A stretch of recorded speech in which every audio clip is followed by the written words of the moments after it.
raise your hand just to show me that you can hear me. Okay. Going here. It sounds a little quiet. Okay, is that any better now? Yeah, that sounds good there. Okay, apologies. I have my mic a little further away from me. Okay, so we're going to focus on all of the new features and functions of this release. Try to go through as many of them as I can. This release is probably one of the biggest we've ever done with all the stuff in it. We now have 3 engineers blasting full time, which is becoming more of a challenge for me now to kind of keep on top of it and keep it tested and get it documented and stuff. But anyway, there's a lot changing here in this release, not necessarily changing, but improving or enhancing, giving you more options to do things. So the first thing is, for those of you who were at our Power User Conference in March, you'll know that we were looking at and working on this, what we call puck control, to make it faster, easier to move around in TBC. It's like a customizable favorites button. And I'm going to start there. So the way that the puck control works, it's a command that you can put a shortcut to. So I use Control-Shift-D as the shortcut for it. So when I'm in the software here, you still hearing me? Did I cut out there? Yeah, I just got quiet again. Yeah, I don't know. My microphone just dropped off there a second. Okay, I can hear you again now. Okay, so the puck control, the way you set it up is it's a command like any other command, and you can set it to a hotkey. So our default hotkey for it is going to be Control-Shift-D. So if I'm in the software and I run Control-Shift-D, the puck control will come up and look like this, and it will come up wherever the cursor happens to be. You hit the middle button and it will disappear again. And you can hotkey that to a mouse button, for example. So I have an M720 Logitech mouse, and in there I've programmed the thumb squeeze button to be the call up for it. So I just have to squeeze my mouse and it will pop up wherever my cursor happens to be. So if I'm over here, it will pop up over here. And if I'm over here, it will pop up over here. And we've just fixed one little defect in it, which if you were right on the edge here, it would pop up right on the edge, and that's not really what you want. So it pops up inside the edge of the model when you're working. But that means you can now get at your commands directly through this puck control. And the way the puck control works, this is fully programmable by you. We're going to give you some sort of standardized starting point for this. And this is continuous work in progress for us. So this is our first version of a release. There's no we haven't created a user interface for the customization of it yet. That's customized through an editor file. And I'll show you kind of a little bit about that while we're here. So while we've got this open here, if I open up, you can see that there's these options on the menu here. And when you run one of these menu items, like if I go into takeoff takes you to another menu. And then when you click on any of these are menu access, and you can see with these little black arrows on the outside that they're going to take you to another level. And so if I go into, for example, utilities, then I get the ability to build a utility network, utility run, utility node, utility pipe, utility line, utility trench. And the favorites button gives you access to the other functions that you might need while you're doing utility work. These are other functions of the utility menu, which are less used. And then you just click on here and it will take you back to the previous menu, and then back again takes you back up another level. So you can move quickly between these. So if I'm doing, for instance, site improvements, then site improvements will give me access to the commands that I need for site improvements, like setting up your materials library, defining your site improvement regions, validating your site improvement areas, labeling your site improvements, applying topsoil strip, and doing your build surfaces. And when you're done with that, you'd move out of here into, for example, the topsoil, and topsoil gives you the topsoil functionality. I haven't taken it out of the previous menu. We're still working on a finalization of this first deliverable menu here. And in here, you might need the MSI library. You might need to do track region. You might need to offset lines. You might want to use the append line string function. You might want to assign the topsoil, and then you want to build surfaces. And then you go back, and then you go into OverX, for example. And in OverX, you can go through drawing lines, editing lines, offsetting lines. And then you probably want to do the OverX template, and then define your OverX, and then build surfaces. And then you go back to the home button here. And then you might get into the modeling, and modeling gives you the ability to do tie slopes and calculating surfaces and things like that, and adding surface members and all those kind of things that you might want to do. And again, when you're done with that, you can press the home button and then you go to maybe the general, and in here you can define areas of interest and do lines to areas of interest, and then come back and then you go into the utilities, for example, and that's your kind of complete takeoff workflow all on a single menu button here. So nothing is more than a couple of clicks away. There's one couple of things in here that we're likely to fix pretty quickly. One is when you close out of the puck here, or you run a command. So if I right click on here and I go into data prep and I go into edit, that opens up the command in the command pane and the puck disappears. And currently when you click on the puck again, if you squeeze your mouse again, just click here, then the mouse basically pops up in the home page, and the home page isn't necessarily ideal. So what we're doing is we're modifying this so that when you click on the puck, it will remember the last menu that you were at. So if you're at this menu before, then you'll be at this menu, and you can always back up one level from there and then back up to the home page, or exit from there as you see fit. So you can run kind of any number of commands. If I want to run smart draw, you would run smart draw. If you right click again, you can say data prep and run smart elevate. And now those commands are all stacked and running. If you click on here and go data prep and go back to edit, then you can jump very quickly between the commands now. And with that menu sticking, it will make it mean there's one less click to do. So now you can get very quickly to the different commands that you want to use and get to your favorites button. In any one, you can program what's on your favorites. Now, to look at how this is programmed up, currently this is all managed through a text file, which is a settings file in your RPS settings folder. And it kind of looks like this. And in this kind of text file, you'll find that you can program as many favorites buttons as you want. In this case, we've got several favorites buttons configured. And you can define whichever number of commands and which commands you want to show. And then when you show them, you can decide whether you want to have text caption with them. So you can use either the full command name or you can reduce that. Obviously, there's limited space on the puck, so you want to keep your names of your commands to a minimum, but you can also run them like in this one here. There's one I called top 10 in here somewhere. Let's see if I can find that. Top 10. It was that master one you were on there. Yeah, the top here. Yeah, favorites master. If you look at the caption under that, it's top 10. Oh yeah, right. This one here. Yeah, so this one has, for example, commands on here. So I'm getting a bit of feedback here. Move that away a little bit. In here, you've just got the names of the commands that you're going to use, and then here you've left the caption empty. So in this case, when you run that one, for example, I go back to the home page here, and I click on the top 10. The top 10 in this case just has icons, and then when you hover over the icons, the tooltip, and we're working on an improvement to the tooltip to make it so that the command name is in bold and it doesn't have this formatting stuff that's in the tooltip currently, and the tooltip will be a smaller box nearer the puck itself rather than going out in a long line like this. But anyway, with the tooltips and just the icons, you'll soon get used to recognizing the icons if you want to do it that way, or if you go into, for example, here. Yeah. Is that any better? Yeah, that sounds good. Okay, all right. I'll just see if I can leave it there and see if that works. Okay, so yeah, so the programming of this is all done through that text file. It's all fairly self-explanatory when you get into a text file like this. This is the command syntax. You've got, these are the favorites.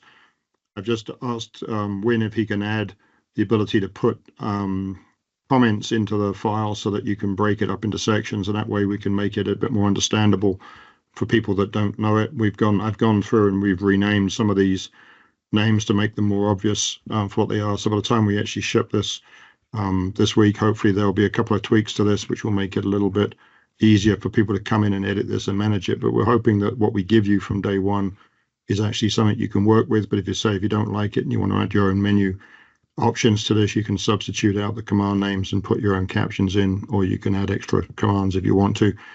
The number of buttons is not limited, but you're limited to kind of 6 or 7 with text, and then 8 or 10 without text in the button control. So you can decide kind of how you want to run it.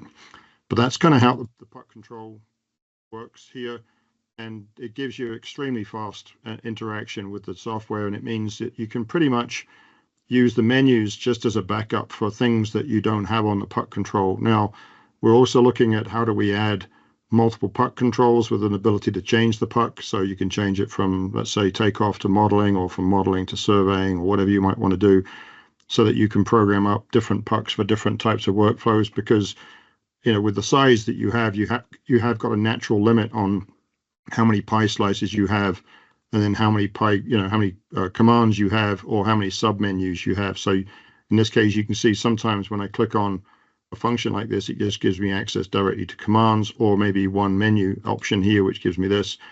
We're also adding the ability to have an external ring around this, so that when I click on the edit menu here, for example, it would pop out all of the edit functions. So that would be break, join, trim, extend, fillet, chamfer, would appear as an outer ring around the outside of the puck here, so that if you're using multi-function tools like Smart Elevate, Smart Edit, Smart Draw, maybe Smart Select, Smart Point, these things all have multiple options. So the multiple options would then appear around the outer ring. So you can go edit, break, or edit, join, or whatever in a single kind of click. So you can run the command in the mode that you want to be in, not just run the command and then come onto the here and use shortcuts or whatever to get access to these. And that will be the next follow-on that will be out fairly soon after the first release. We're trying to get the first release out with the other stuff, and then the second piece of it will be the additional kind of refinements we're doing to the puck control to manage that and give you the additional pucks. And then hopefully we'll add user interface to define the way the puck works. But there's quite a lot of work in building a tool to configure this. So we've gone with a text file for the time being, thinking that we can provide you those primarily, and then you can go in and edit them if you want to. But in the longer term, hopefully give you a better control, which won't be so finagling around the editing of a text file to make it work. But with the text file, you can just copy and paste, and then you can modify it. And there's a few rules that we will document that you need to understand. Once you've understood those, then the text file is relatively straightforward to edit. Shane spent a decent amount of time this week working on it. I spent some time yesterday on it, trying to improve it to what I want, and hopefully we'll get a final version that will give you something that's a really good example to work with, and we'll point out the things that you need to know in a training tool for that. So the puck control is in this release. You can start looking at using it as you go. And as I say, it's like a programmable favorites button. You can basically just have one level on it, or you can have multiple levels on it. You can call menus from menus, and the brain button in the middle here just takes you back one level at a time until you escape from here. So you just go back until you escape out of here. Okay, so that's the puck control. Any questions on that while we're getting going here? Any comments on it? If I open up those tools, is it gonna continue to run them in the background? Every tool is open, so every tool I ran is currently running here. And if you run the switch command, they're all running. So they're all going to stack on top of each other, unless you close them like in a normal way. So if you're in a command and you want to close it, you can either hit the switch command close, or you can do the escape function to kind of get out of a command. So if I'm in a command and I hit escape twice, you can hit escape once and it will close, or you hit the escape twice and it will close that one command that's currently running. Escape again will get you back in, or you can come in here to close them. So it will stack them. One of our goals with what we're doing at the moment is we're trying to make it so that you can stay in the commands and not have to close them. So we're looking at the reasons why historically people have closed dialogues, to try to get to the point where you don't close anything. And the main reasons why you close things is because you want to get to the grips, or you want to get to the properties pane, or you want to get to the right click menu to get access to commands that aren't on the right click menu when a command is running. So like, for example, like here, if I right click, I get this menu depending on where I'm focused. If I'm focused here, then I get a different right click menu, right? So sometimes people get stuck with that. Also, you close because you haven't worked out yet how to defocus the dialogues that currently in TBC, you sometimes have to defocus the dialogue by clicking over here so you can get the pick cursor back in the graphics.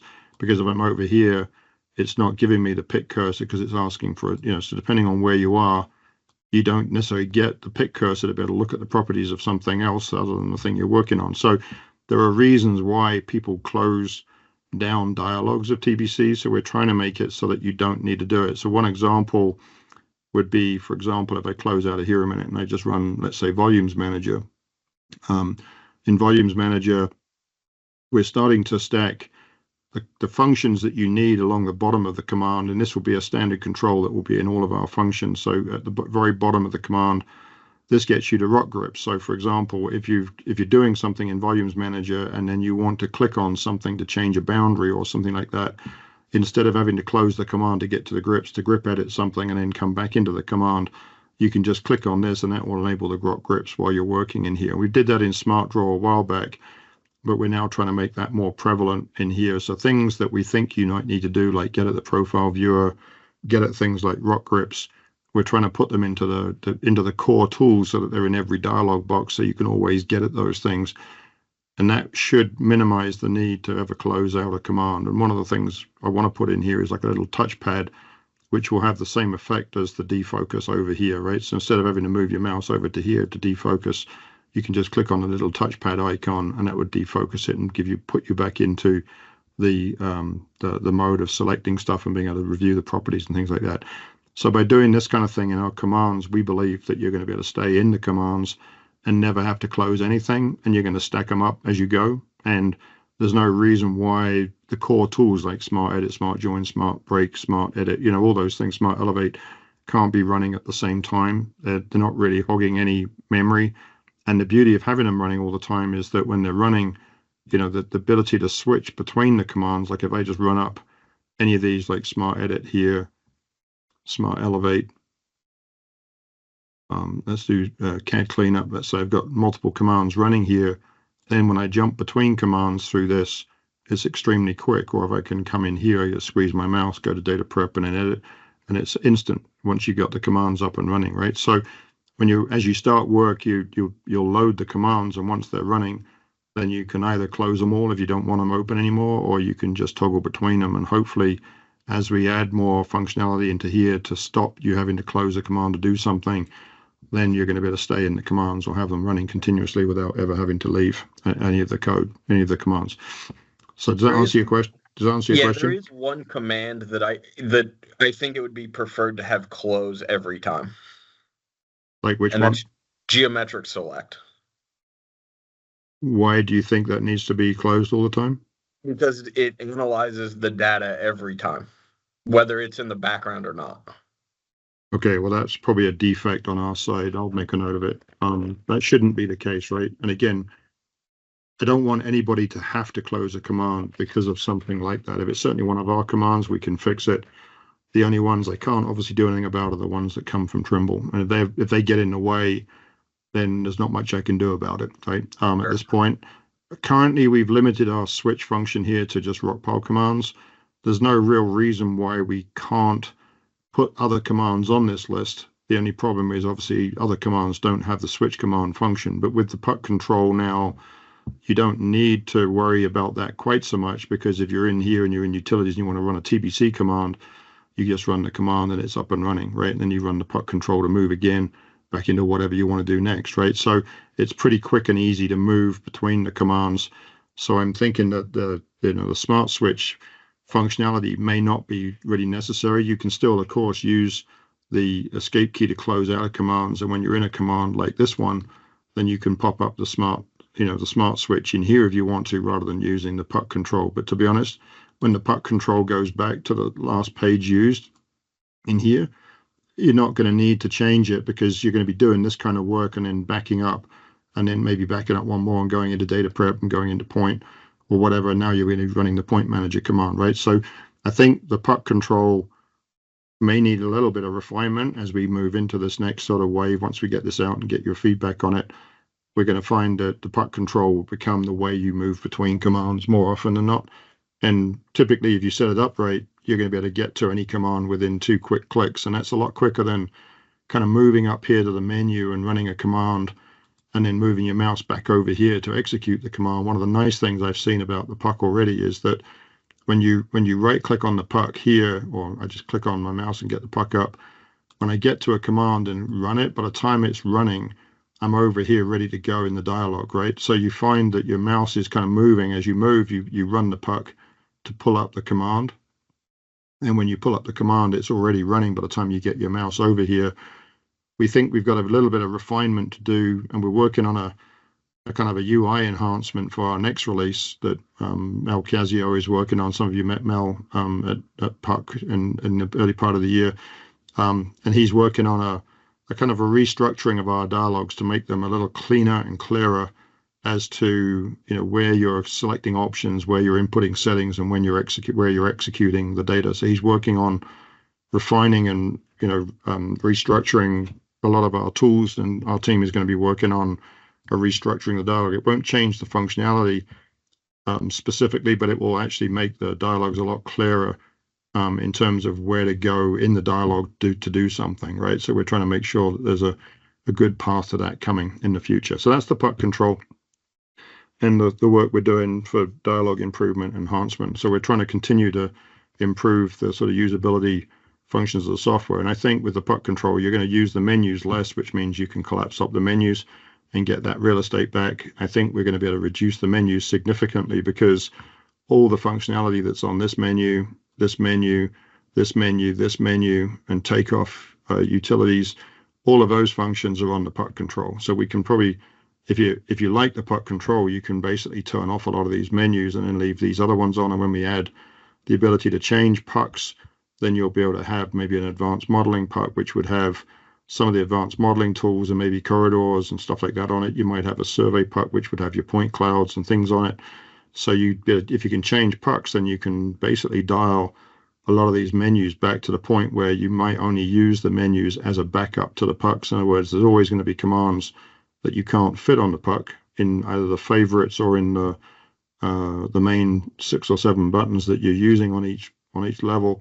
So at that point, then maybe you're going to need to have a menu to back you up on some functions. But to a large extent, you know, one puck can remove a huge amount of information off the display up here, so you'll be able to reduce your menus and work just off the puck. And the puck gives you this workflow kind of focus, right? So it's when we come in, our focus here is, you know, start off with PDFs, go to cleanup, go to data prep, go to takeoff and modeling, and then go to reporting. And the favorites is just there to help you. So that includes things like snaps, measure, explore object, track region. So with this approach, you've basically eliminated all this menu options on here. And as I say, if we can find a way of allowing you to toggle between the pucks quickly, or you could, if you've got a multi-programmable mouse, maybe you can have 4 buttons programmed for each different puck, and you can just run the different pucks depending on what kind of mode you're in. I think you can eliminate an awful lot of process steps in here. And realistically, on this front page, there's nothing stopping you having 10 menus on here, and that would give you the ability to put all the other stuff off the same puck if you want to. Obviously, just the more stuff you put on the puck, the more complex it gets. So this is more geared around, let's say, a kind of a new user or an intermediate user with TBC. And I think once you start getting into programming it yourself, you're going to work out how you want to structure this and how many buttons you want on everything. And I think there's a kind of almost unlimited capability here with this function. And to say it's one click on the mouse to get to it anytime you want, and it comes up right by the cursor, so it saves you having to move your mouse up, then move your mouse over here, kind of move the mouse over here. It means you can get everything directly on the keyboard on the puck control in the middle of the screen. Okay. Any other questions? You like that, Eric? Yeah, I like that. I'm stoked to try it out. Okay. All right, Good idea. Good job, Shane. Yeah, so Shane's done a nice job of helping me get that to the point of usability. Obviously, Win and the guys in the team, I don't know if Win's on the call here, but Win's been doing the bulk of the work along with Mel Casio. Mel is a contractor that I used to work with at Trimble, and he's doing a lot of user interface improvement work with us at the moment. And hopefully you'll see the benefit of that in the next release coming up later in the summer. Okay, so that's the first thing. Next thing, I'm going to go down my list of things to look at here. So if I go into PDF Manager, you'll see that we've added, you know, a couple more standard things to every header bar. So you'll find that when you're running any of our commands, the first buttons in the header bar will always be the same button. So in this case, you've got Help, RPS Settings, PDF Manager, CAD Cleanup, Smart Select, Smart Draw, Smart Elevate, Smart Model, and then Volumes Manager. So all of these are standard on every menu. Obviously, the one that you're running isn't going to be there. So if you're running Smart Edit won't be here. If you're running Smart Draw, then Smart Edit would be there, kind of thing, right? And Smart Draw wouldn't be there. So these are all standard. And then these ones, this side, the extra functions that we think you might need while you're doing this particular command. And you'll find if there's an overflow of these, there's a little arrow down the side here. So if you make the dialog window a little bit narrower, you'll find that a lot of these shift to the pull down on the side. So it gives you kind of a toolbar. If you can't find the one you want, it might be there. I tend to run the dialogues wider these days because we're putting more and more into the dialogue control, and I've got a wide screen, so I tend to run it with a wider width in most cases. So if I run PDF Manager, for example, I just want to show a couple of little changes we've made to PDF Manager. So we haven't been focusing on PDF Manager in this piece, although we've done a few bits and pieces. If I go in here and just find a PDF file that I can look at, when you open it up here and you put it on full screen, obviously we've always had the ability to resize the windows. What we haven't had the ability to do is zoom in and pan and move the window around in here so you can see a page more accurately. I'll see if I come in here. The stupid thing comes up on the screen. In here, if I click on a page, let's say the grading plans, see it will load the grading plan data. And then once that's loaded, then I can zoom in on and pan around and view it in more detail directly in here. So that's the one improvement we have on the PDF Manager. We've done a couple of other bits and pieces in here to improve the odd thing that people have reported, but nothing really groundbreaking other than this piece of it is the first major change here. We will be getting back into more PDF Manager work going forward, but we've been focusing on these other things that we're going to cover today as a result. The next big thing that we've added in here is cut fill maps. I've shown this a couple of times. I just want to show it again here this morning for those who haven't seen it. So if I go into some project data here, let's pick up a couple of surfaces to start off with. And let's pick design and existing.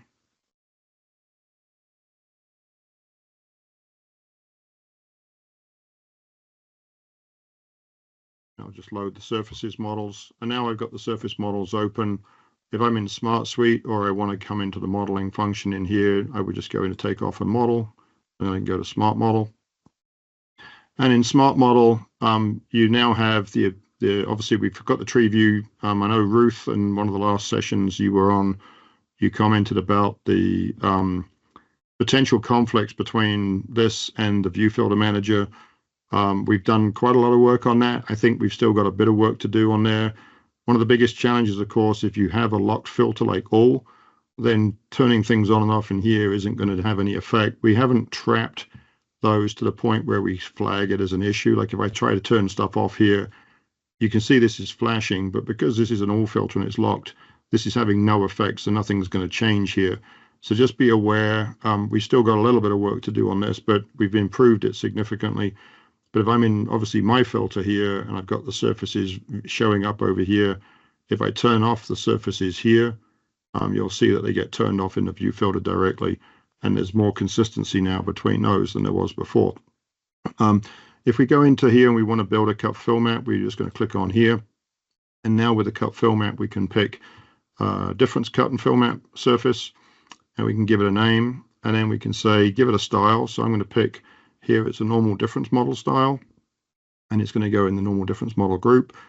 And these are all predefined groups. You can edit and change if you want to. You can set the date as you want it. You can set your rebuild method to however you want to have it set. And then you can put in your edge length. Pick your existing and your design as your two surfaces, and then you can define a color map style. And I'll get to that in just a second. But there's a number of different cut fill map color styles in here that you can use. And if you don't like those, you can define your own. And then grid spacing is how often you want your grid labels, where you want your grid, your legend location to be. The legend has a scale, and you can change the plot scale and then resize it if you need to. So if it plots up too small or too big, you can change the plot scale and then resave it, and that will update the view. And it will generate a report. This report option, we've had some issues with it, and I'm not sure it's going to work quite right here. I'm going to turn it on and just say I'm going to put my report here just to show it, but I would rather do it with just a sort of snipping tool that's going to give you a better result, in my opinion. But we're working towards trying to make this automatic report and drawing the report directly on the drawing if you want to. So once you've set this up, you can hit the save button and that will go off and build you the cut fill map. And the cut fill map obviously does a difference model between the two, calculates the color map, and then applies our own color map to it. And so you should see it change in just a second. So now the color map is a sort of multi-shade of red, multi-shade of blue. You've got your legend, and then over here you've got a cut fill report that actually shows the details of the report, the areas and volumes in here, and you can see it's cropping it not quite right. And this is the bit I'm kind of mad at ourselves a little bit. We haven't been able to work this out on different screen resolutions, and that seems to be a problem. So to be honest, the cut fill map, I'm just going to use the G key to put the grips on and turn the grips off and delete that, and then just show that down here we've got a full report for that cut fill map. So here it shows you this is what it was dropping on the drawing. So in the top here, you've got all the cut fill details. So your cut fill surface areas, plan areas, your min-max elevations, you've got your cut fill volumes and your balance values. And then here you've got your areas of zero volume here. And then you've got, if you want to make adjustments to the existing or the design, if you change by 0.24 feet, then you'll get a balance. And currently the volume delta is 3,000 cubic yards. And then down here, you get the color bands and the areas covered by each of those color bands. So here you've got information about each of the different color bands in the model. So it shows you the color band and the area of the whole thing and the percentage of the area at that slope or at that elevation range. So it's kind of handy. And then you get all the labels up. They're all labeled up with the sizing based on the scale. And you get your legend automatically placed next to the drawing. And that happens all fully automatically from the tool. So how do you set all this up? A lot of that's set up under the settings files here. And in settings, when you come into a cut fill map style, so if I come up here and just say, let's pick the normal difference model style here for a minute. In here, you can define a description. You can give it the group that you want to put them in by default. The type of model it's going to be, the classification is a different surface. The color is a little bit irrelevant because it draws it in the elevations, which are the cut fill colors. You can specify your edge tolerance and whether you want to adjust flat triangles. You can decide whether you want these contoured or not. As part of the generation of the cut fill map, you can apply the contours, and if you apply the contours, you can set the colors. And layers are all predefined, so you don't get a choice on that. We just use the name of the surface or the cut fill map dash contours is the layer name, and it goes into a layer group automatically. And if we're doing more and more of that kind of thing to try to force more consistency in behavior so that we know that you're going to maybe create more than one cut fill map. So we create a layer in a layer group for the cut fill maps. We put the contours on it with an extension, but we use the layer name or the surface name so that it's logical and it's automatic. So you don't have to keep picking layers every time you do something. Then you can specify how you want this thing to look in the plan and the 3D view. So in this case, we're saying show the shadows in the 3D view, but not in the plan view, but show by elevation in both views. That way you get a nice color map in the plan view and a nice color map that you can see in the 3D view with this no shadows in the plan view. And then down here, you get to define how your color maps look. And this is one example, for example, and if I go to the edit color map, this one is an automatic one. So up here, you can specify whether you want auto bands or manual bands. An auto bands, basically, you get an intolerance band, a near tolerance band, and an outside tolerance. And if you set it to auto and 10 bands, what it does is it looks at the min-max elevations of your model and works out what a nice banding approach is going to be for that elevation range. So if it's 32, let's say 32 feet plus or minus, then you're going to get, 2.5 foot bands, because we go up in like 0.1, 0.2, 0.25, 0.5, 1, 2, 2.5, etc. So the bands are all predefined in the background. We just look at the min-max range and then apply the right one and then set the colors accordingly. So in here, it's just giving you an idea of what it's going to look like. The color bands are going to be defined based on the range of the elevations in your particular cut fill map. So there's no need to create TCF files for different shades. It will take care of it and put 10 blue bands and 10 red bands and then put these near tolerance colors on that around the 0 point. If you go into a different one here, so I just cancel out of here a minute, and let's take a look at, let's say one of the AgTech bands. These are fixed color bands because AgTech uses a set of fixed colors. So you have to kind of preset them to different ranges. So you'll see we've got -15 to +15, -30 to +30. So you have to look at your cut fill map range and then pick the color band on here. because we only give you 3 colors with multi shades of those colors in the cut fill scheme. So if you want to go to this sort of multi-color schema, then you would pick it here and edit color map, and that one looks like this. And if you go to the 30, then 30 would be here and here in the same colors, but just to spread over a different range. And you can go through in these, and for each one of these, you can specify the start and the width of the band and how many of those color bands you want at that color. And if you put in multiple bands, it will split that color into shades of that color. So you can do manual bands, fixed bands, whatever you think you want. You can decide whether you want them to be smooth transitions or whether you want them to be hard-coded bands. You can decide when it's a cut fill map whether you want the daylight line loaded, and you can define whether this is a feet, or you can check it here and say it's metric. If you happen to be from Europe or somewhere, then you can define these intervals to be metric bands, and that way they're not going to get converted from feet to metric when you apply it in the wrong units.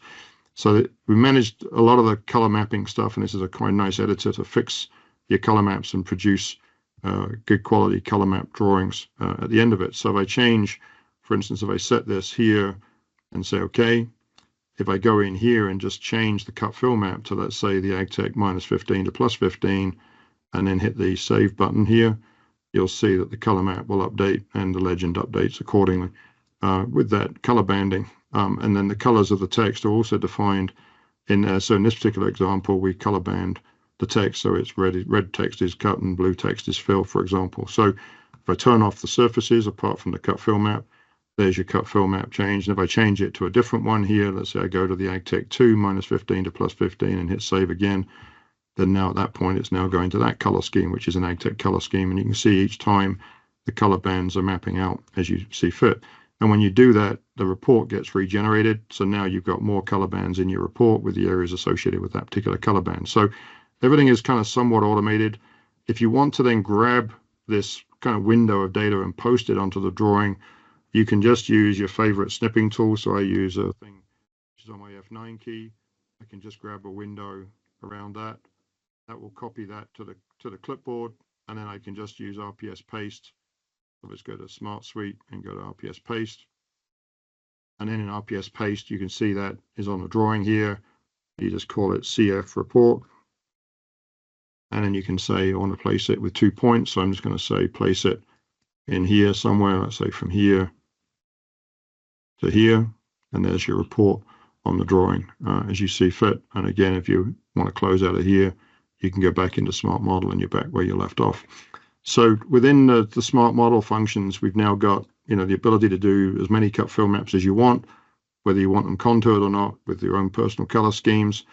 The other thing that we added in here is the ability to do not just kind of sort of standard cut fill maps, but if I assumed that, let's say, the original ground was a rock surface and the design was the design surface, and I want to see the amount of rock cut on the job and different depths of rock cut for a map for that, then I can just change this to, like, say, a rock cut color style, and then just say save. At that point now, this is all fill, so this is all gone gray, and now these are my depths of rock cut. And now if I go into here, this is telling me now at each depth bracket, which I need for my rock cut, so from 0 to 1 foot, and then 1 foot to 5 foot, and then 5 foot to 15, and 15 to 42, which is the maximum value of the site. This telling you the min-max elevations and how much of the area of the site is actually in those different rock cut brackets. So if you know, for example, that in the 0 to 1 foot level, you can chip off the rock with a rock hammer, and then from 1 to 5, you've got to drill and blast 5 feet no matter what. So you may only have 2 feet of cut, but you've got to blast out 5 and then put 3 feet back. And then once you get above 5 feet, you're drilling and blasting the full depth. This allows you to do the analysis on it extremely quickly. And if you put the contours on in this, then we explode the contours by default, which gives you the contoured elements as polylines by default. And so you can then create the areas, and then you can do your rock cut volume analysis using those. You can make boundaries out of them and stuff like that far quicker than you've been able to do before, to do the calculations of things like rock cut in here, and then you get your legend according to that as well. So we've tried to make this not just a sort of straightforward report. We've tried to make this a formatted, well-structured report that you can copy and paste onto the drawing. We've given you the ability to change the color maps extremely quickly within the system, and give you the ability to calculate all your volumes directly inside the volumes manager for just doing your standard earthworks cut and fill numbers between 2 surfaces. Obviously, you can still go to things like volumes managers for doing your multiple surfaces and multiple boundaries and things like that. But this gives you a kind of a really good tool for doing your basic type volume calculations inside here with a nice kind of well-formatted report for the volumes that you're actually doing. Okay. Any questions about that?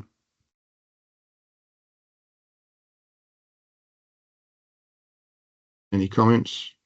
Likes, dislikes? Nope. Okay. All right. So that's your smart model.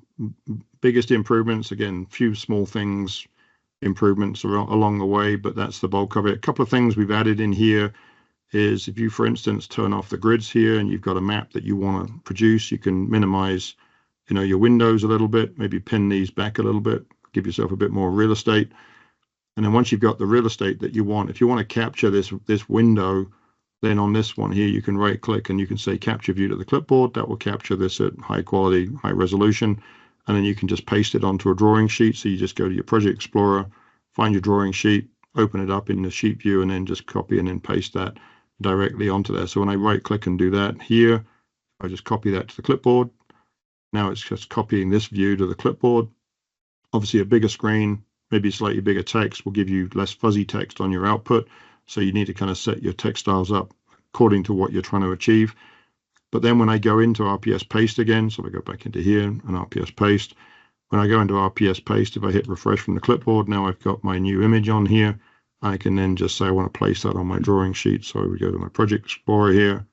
I go to Plan Sets, come in here, find my custom sheet set, and say I want to do let's just open that up a little bit so I can see it. I want to do a takeoff report, and I'm just going to go to New Sheet View here. In New Sheet View, I can now say I want to place this drawing sheet with 2 points, and I want to place it from here to, let's say, here. And there's my drawing. Okay, and you can see in this case, the text height is just about enough to make it look reasonable. You can, of course, do this with Dynaviews, and we're working on some stuff with Dynaviews for the next release that will make it easier to lay out drawings like this quickly and easily. But the nice thing about this is, if you want to then look at a 3D view of this, you would just be able to open up the 3D view. And then once you've got it as you want, the view as you need it, like turn it around until you get the view that you want. Looking at that view, for instance, like this. You can either use the capture view window, or you can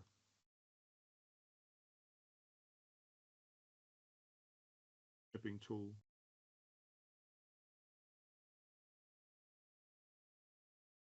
Then you can hit the refresh from the clipboard. Now I've got my 3D view, and there's this thing you can set it up so you don't capture the cursor. So I might just want to capture it again without the cursor. But once you've done that, again, you can go back into your sheet view, and then you can decide that you want to place that, from here to here, like that. And if you then want to add in your volume report, you could go back to your smart model, come down here to your volume report, like this, do F9 again. Capture the window around that.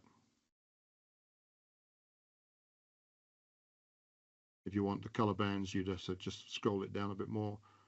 Then you can go back into RPS paste, refresh the graphics here. Now you've got that. You could then say I want to place that with 2 points again from here to here, and then I can now start moving all this around. This is where the grips thing would be really handy to have that directly in here. And now I can just move these around until I get them where I want them on my drawing sheet. And I can then just print that and take it to PDF at the end here. So building out a quick and dirty sheet, obviously biggest complaint TBC has against something like AgTech is the ability to do this quickly. And AgTech does it exactly this way with copy and pasting basically graphics windows onto your drawing sheet. So we've given you the ability to do exactly the same thing now. So you can build out a drawing sheet extremely quickly from TBC covering this. And if you want to then go up another level and use Dynaviews, which will give you higher quality text and stuff, then you can do that too, should you want to. But 3D views and things like your reports, you can just copy and paste those directly on there. And the quality of these is certainly good enough to generate a PDF file for most applications. And the bigger the screen you get, the higher the resolution you get, of course, right? So I use a big screen, so I get higher resolution just because of that. Okay, so that's the cut fill map. Hopefully that kind of covers that piece of it. I want to just cover another thing with Volumes Manager here. Just stop me if you've got any questions, please. I'm happy to answer any questions as we go.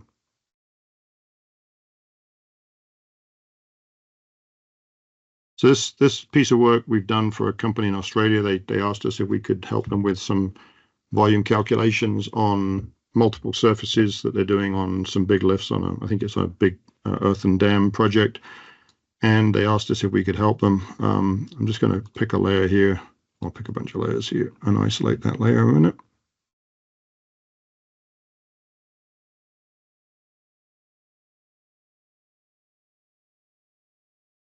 And turn off the surfaces here. Grab this data out of the way and delete it. Okay, so in this example, I just to help build this out, we mocked up some volumes work in here. And in smart volumes, we added the ability to do now what we call progress volumes. And so in progress volumes, have you ever tried doing this by hand and you have to do all the surfaces surface to surface by hand? It's a royal pain in the ass. I'm going to delete this out of here just so we've got a brand new blank volume calculation here. So I'm going to start a new volume calc. And let's say we're going to do here, we're going to say it's in progress quantities. And here I'm going to call it, site progress. And you can give it a description. So this is like progress volumes. And then here you can say which is your existing surface. So you can say my existing, and you can pick here your final. So you can say your design. And then in between, you can pick a number of interim surfaces that you've surveyed. So here we've got S1 through S9, which are weekly volumes. And you can pick as many of these in week 1 as you want. So I'm going to do three lifts in week 1 and add those to my report. And they get ordered by name. You can move them up and down as you see fit in a minute. So once I get them to here, you can decide that they're not in the right order. You can use these up and down arrow keys to change the order. If you said, okay, at the end of month 1 is, let's say, the first 2, you could then say I want a subtotal in here, and then you could do S3 and S4 and then subtotal again, kind of thing, if you want to subtotal things as you go. In this case, I'm just going to run the numbers for all the surface calculations, and then say progression method. You can choose whether you're doing it sequential or cumulative. That means that sequential basically means you go from week 1 to week 2, week 2 to week 3, week 3 to week 4, etc. And that way you get a new volume each week. That's a way of calculating progress quantities. The downside of that is any movement of material you do twice. Like if you move stuff to the side and then you move it again later on, you're going to pick it up as 2 movements of material. Whereas if you do sequential is week 0 to week 1, week 0 to week 2, week 0 to week 3. Whereas cumulative is the week 1 to week 2, week 2 to week 3.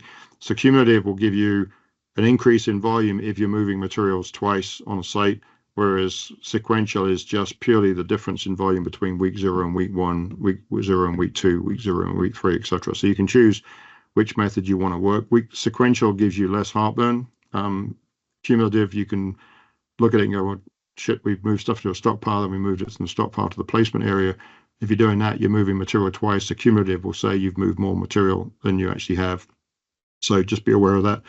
And then you can choose which calculation method you want to work with. So normal tin, point cloud tin, or takeoff. So we're going to go with a takeoff here, just a 2-foot grid just for now. And in here, you can decide whether you want to use boundaries. So we've defined a whole bunch of boundaries on site. So we're going to say, I want to report the cut numbers. And so that will replace the one that was over here, which is no boundaries. I want to report the fill numbers as well. So this is going to give me cumulative cut, cumulative fill by all the boundaries. And there's 6 boundaries in here in total. And we say OK to that. And at that point now, you can now say, okay, now I want to give it a title. So they're going to call this one week 1. And then you can put in some detail in here. So we're going to say it started on May the 9th, 2025. And this is week 1. And we're doing it on a 2-foot grid. And then down here, you can decide, do you want to draw a results table? And a results table would appear here. And then boundary tables would appear by each of the boundary areas that you've defined. So if you define a bunch of boundary locations on site, let me just turn on all my layers here. So these are the boundaries. These are my cut boundaries. These are my 3 fill boundaries. So if I do the boundary tables, each one of these will get its own little table that will tell you what's going on in that area. You can say report by group. And that means if you've grouped them into cut areas and fill areas, you'll get 2 groups, cut and fill. in this case. And then you can say, do you want to save the isopacks for each of the areas? Yes or no. That's a lot of isopacks, so you may not want to do that. And then you can say, show the areas, and the areas will show in the report or not. You can turn this on and off before you give the calculation, but also after you've done the calculation as well. So if you're doing the results table, you've got to tell it where you want the results table to go. And then it's going to go by default onto this layer, but you can change it if you want to. And then you can say, refresh the reports and the tables or compute a new result. So in this case, I'm going to run off and do a compute new result. At this point now, it's doing all the surface to surface calculations to give me the numbers, and it did it that quickly. And so here you can see this is the total number. So at the top here, it's giving me cut areas only. So I've got 3 areas, A1, A2, and A3, A4, and A5, and A6. And then it's telling me the initial volumes, which is the planned between existing and design. And then over here, it's got the actual cut volume, the fill volume for each of the areas that you've defined for the week 1 calculation. Now that's the total calculation for the whole area. Now, if you want to know the individual quantities, then you'd come over here. And in this one here, you can see that you've got existing ground and S1. So existing ground to S1, S1 to S2, S2 to S3. And it will give you the cut and fill volumes of each of those, and then the sum to total. So you get the total movement in that area over time. Now these boxes are placed automatically in the top left-hand corner of the polygon boundary. But if you want to change the position of them, you can just use the grips button, for example. Click on a boundary here, and then just drag that out of the way. Oh, not that one. Undo that. Grab the grip. Use the control key to move it. And you can do that for each of these boundaries or the ones that you feel like you need to move. And once you've moved the boxes, then you can just refresh the tables and they should move, he says, they should move over to the area that you defined. For some reason that's not working.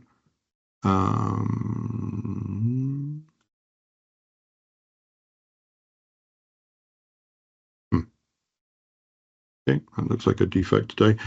Okay, so anyway, that's you can move the tables.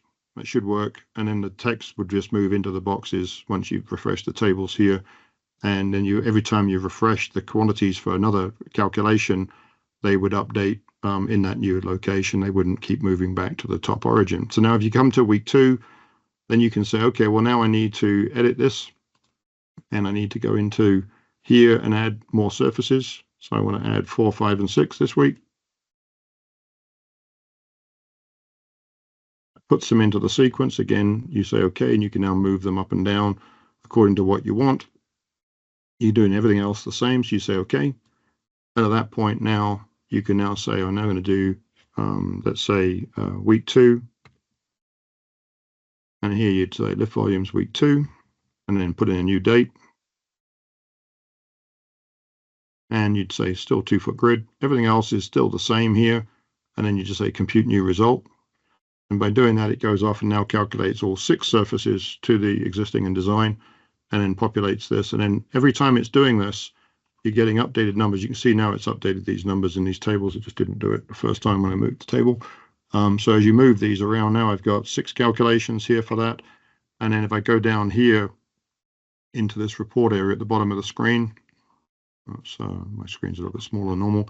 You get all the numbers in here as well. And this is your report.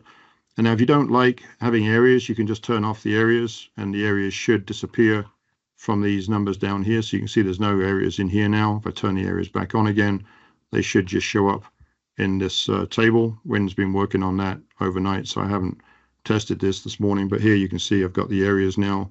If I turn off the areas here, you can now see it recalculates, and now I don't have the areas on screen anymore.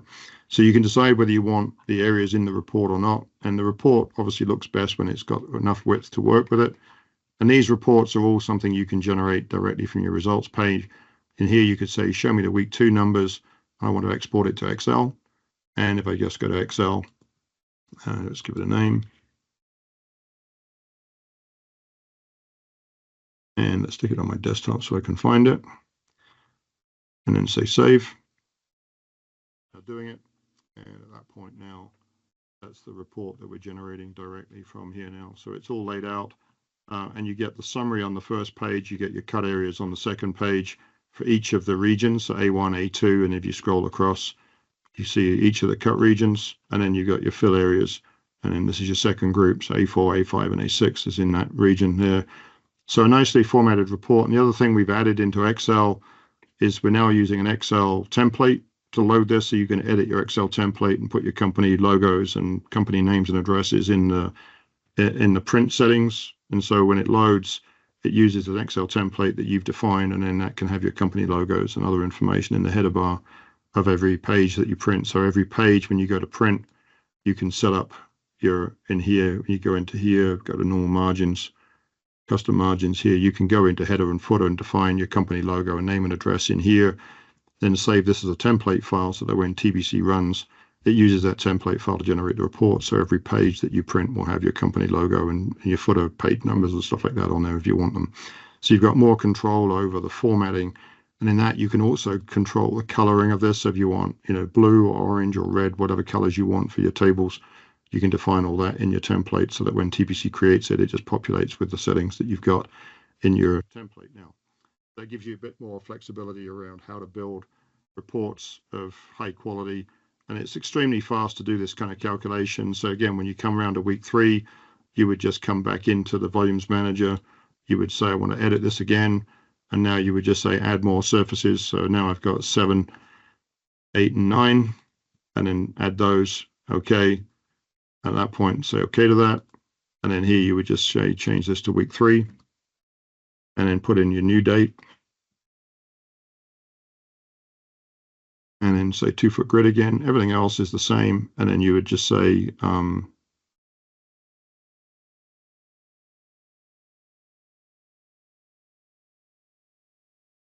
point now you say compute new result. Now it goes off and calculates week 3. So it's extremely quick to calculate the numbers now with this. I've done a lot of testing on the grid method versus triangle method, and I'm getting better than a 0.1% agreement between the two. So you get a lot of speed improvements doing this. And I tried doing this by hand, these calculations by all these areas, and try to run those reports and then tabulated it all in Excel. And it took me hours, 4 hours of time. And we can now generate it in a couple of seconds here in terms of volume calculation. So when you're doing volume reports and you've got progress tracking on site, then this is a good way of being able to do it now, and makes it a lot faster and a lot easier to do your volume calcs, and with much more controlled reporting and stuff like that as well.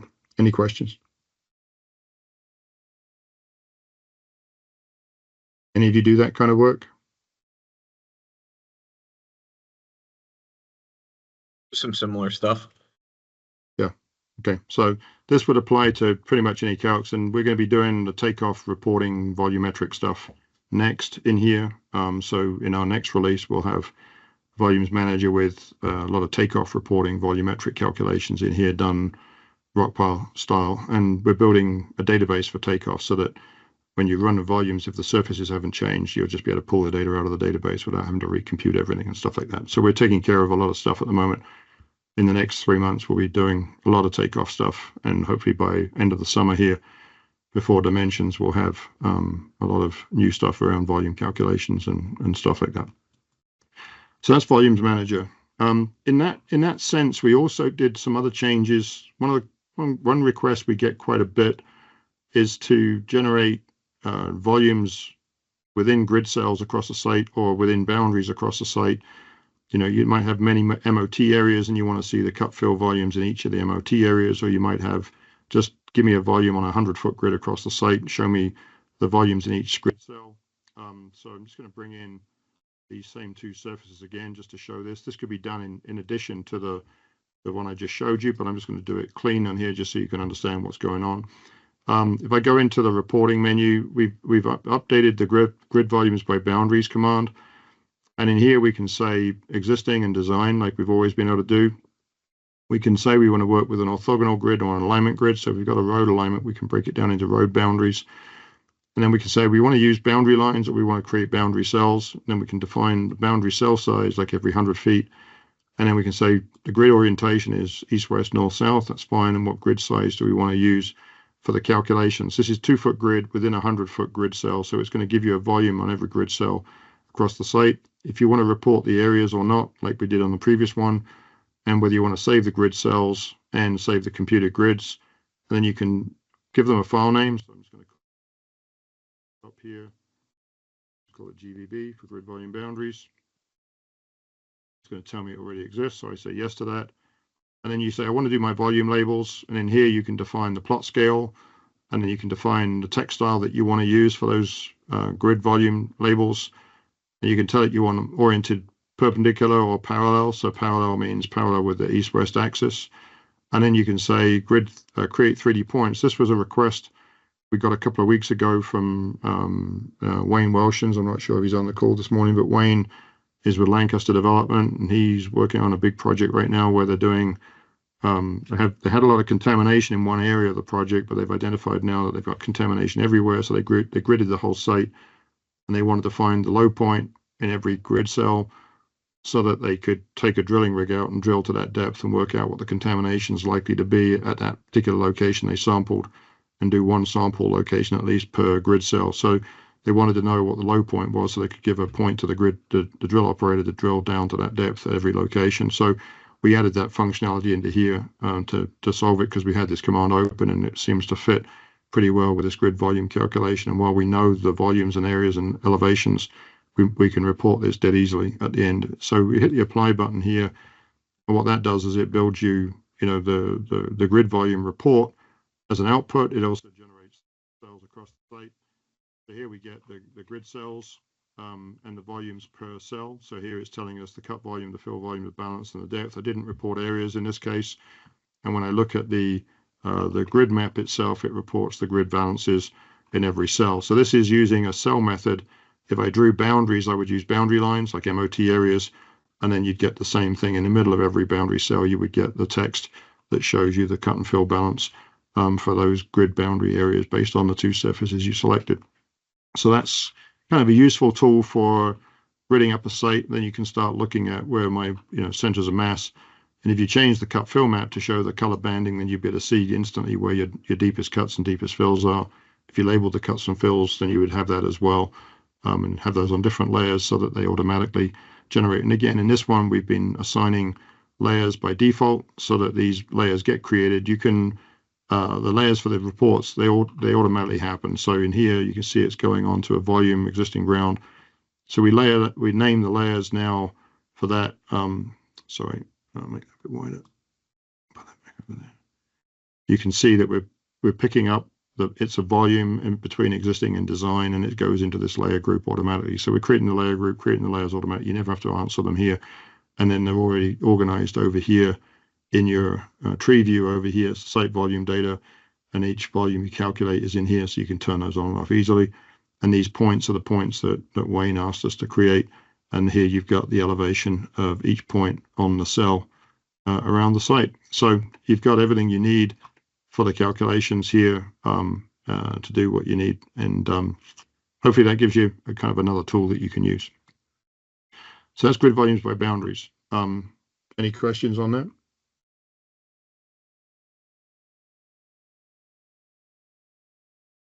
Oh, okay. All right. So the next one coming up is Smart Elevate and Smart Edit. We did some changes to Smart Elevate in here. It's an ongoing. We really consider that Smart Edit, Smart Elevate, Smart Draw, Smart Model are our big hitting commands. They're the ones that we think if you're using our commands, you should be using those most. And we're continually refining those based on feedback we get. And as we hear of a bug or a defect, or we hear of a little workflow issue, we're trying to fix them as we go. Just want to show you a couple of things in here. If I just run the thing here, I just go to Smart Draw for a minute. And let's say I want to do 3D elevation lines. I don't want to stop after 2. And I'm just going to draw a line in here with some elevations in it. So I'm going to start off with some 3D points. So I'm going to say this point here has got elevation of 100. And then let's say the next one's 101. 102. And then let's say we've got a couple of 2D points, so we don't have any elevations on them at all. And let's say we go back to 3D again.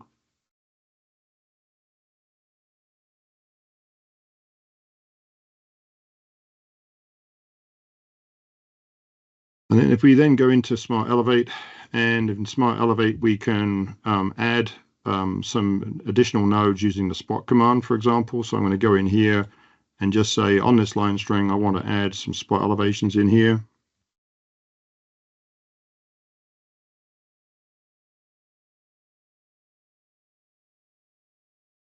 So we've added some spot elevations to that line. And so we've now got a mixture of 2D nodes, 3D nodes, and VPIs on a line, which is a fairly common occurrence for a lot of you. And we wanted to give you a way of editing elevations quickly and easily. So we added in the Smart Elevate command, we've added edit elevations. And when you do that, you can say you want to open the profile viewer. When you do that, you get the profile view opens up for the line that you're editing.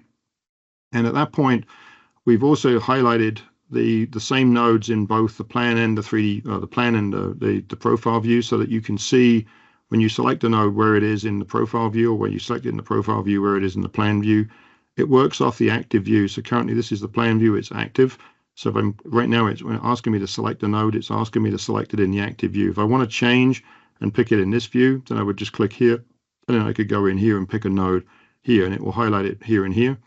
And if you then want to change it, it's automatically highlighted it over here. So I can just change that to 106.3, and that's updated that elevation automatically. In the table, we're showing you all of the 3D nodes, VPIs, and 2D nodes directly in here. The 2D nodes are highlighted with this orange highlight to say that this is an interpolated elevation. So there is no fixed elevation there, but it's interpreted between its neighbors. If you want to make them 3D, you can say 2D to 3D, and that will then lock in these two elevations directly in here. And then after that, you can do some other edit types if you want to. So for example, if I'm looking at this node right here, so if I do this node here, it's at 103.5, its inbound slope is 4.2, and its outbound slope is 0.29. I can do one of a couple of things here. I could say I want to match grade, so I can hit the equals button, and what that does is it equals the inbound and outbound grade to smooth it out, so it takes out the high spot. If you've got something like this one, and you say, well, okay, it's got a slope in and slope out that's greater than my break angle, I want to put in a vertical curve. I want to put in a parabolic vertical curve, and I want it to be, let's say, 30 meters or 30 feet in length. That will put in a vertical curve of 30 feet in length between those points and calculate you the VPC, VPT points for you in the alignment. And if you don't like something, like if you don't like the slope here at 1.81%, then I can click this node here and say I want to change the slope on this one to, let's say, 2.5%. I think that's a bug actually there. Change that to 2.5. Yeah, it should be in this field here. Okay, so it was putting it in the wrong field there. So so in here you can change the slope, and it will update the elevation accordingly. So you can edit the elevations in the profile view and update the plan view, or you can update, click on the plan view and do it. You're getting the little note on the cursor to say you're in select mode node. So if I want to pick in this window, I just click up here. I clicked on that node, it highlights it for me. I can then go in and change the value. So I could change that to 108.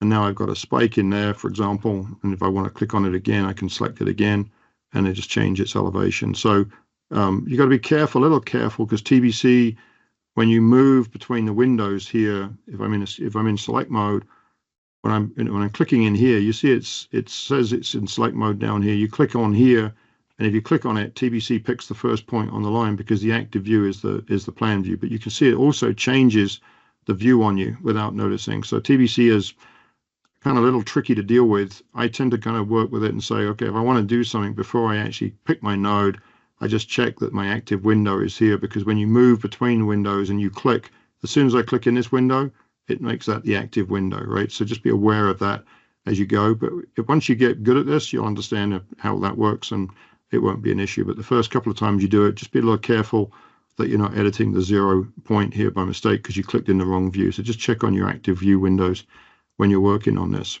So this is the Smart Edit Elevate function and the profile viewing tool that we've added into this to allow you to integrate that kind of process of editing line work and being able to put vertical curves and changing elevations and things as you go. So that's the bulk of the Smart Elevate changes. We've done a few other minor improvements to some of the functions in here, but I know there's a couple of bugs that people reported, so they've all been fixed in here. So this is pretty solid now as far as I'm aware. If there's anything that people know about, let us know. and we'll try to address it as we go. So that's the Smart Edit changes or Smart Elevate changes. Smart Edit, we made a couple of changes in here relating to offset slope improvements. So I'm just going to draw another line here. So let's say CAD, and let's do a polyline just for now. I'm just going to draw a polyline along the edge here.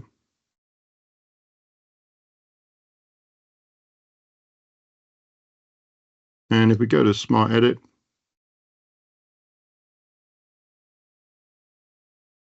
and in Smart Edit, if we go into the Edit function here, we can pick a line that we want to edit. And in here, we can, when we're in the vertical tab, we can choose that instead of elevation mode, we want to use offset slope. And in here, we can pick a reference line, which is 3D. And now we can say, pick a reference line. Okay, and then cross slope we want to put in here is, let's say, minus 2 to 1. And we can then specify whether we want to do it manually and just click on locations and it will elevate them for me. So I can just go in here and just say I want to add elevations at 2 to 1 at these points. Or I can say, no, I want to do it intervals, and I can say I want to do it every, let's say 10 feet. And you can say I only want to do that over a certain range. So you could say only do it from here to here every 10 feet, and then hit the apply button, and it will calculate just between those. So it picks the start point, the end point, and every 10 feet in between, and calculates you where you want them. And if you want to then go back to manual intervals, you can just say distance along and then say, well, I want to add that point here, and I want to add one here and one here, and maybe one over here, etc. So you can come in, and if you look at that in 3D now, that works, and you get in this case, a 2 to 1 slope or 1 to 1 slope, whatever I defined between those two, and I can build a surface model out of that automatically. So this is kind of a more interactive way of building a cross slope calculation to a line that could be used for sidewalks. It could be used for edge of pavement lines off a center line. It could be used for doing embankment slopes where they give you the line, but they don't give you the elevations. Any of those kind of things are useful. We've improved it so it works better with spirals. We've now improved it so it works better with alignments. We've improved it so that it works better with closed loop lines. If you're doing a subdivision where you get closed loops inside an area, you can just do between one area and another, and it works out better where the station ranges are of those lines. So there are a number of little kind of gotchas. If the reference line and the target line are in opposite directions, we calculate for that and we adjust for it. So we've made a lot of changes, improvements to this to make it a lot more robust in this version. So that helps a lot. And then when we're looking at things like alignments, when we're editing elevations of alignments, we don't edit the alignment, we make it a line string. We chord that line string with a super high tolerance so that the line string is super approximated to the alignment, because obviously a line string doesn't have spirals. It can approximate the straight lines and the arcs and the vertical curves, no problem. Just can't do the spirals. So if the alignment has spirals, we chord it to accommodate that, and we calculate that much more effectively now. So there's a lot of things in here that you'll never notice other than the fact it does it better than it did before. So you'll find that any feedback that we've been getting, we've been fixing those and improving them and getting it tighter in here. So this command is actually pretty useful now. It was good before, but it's now even better as a result. So that's the Smart Edit, Smart Elevate changes primarily. The next thing we've been working on is things like Smart Select. This is an example. This is more for the surveying. Well, I say for the surveying community. There's a lot of uses for this, but I'll just show you a project here. This is more point cloud related stuff. Is it 13? Go to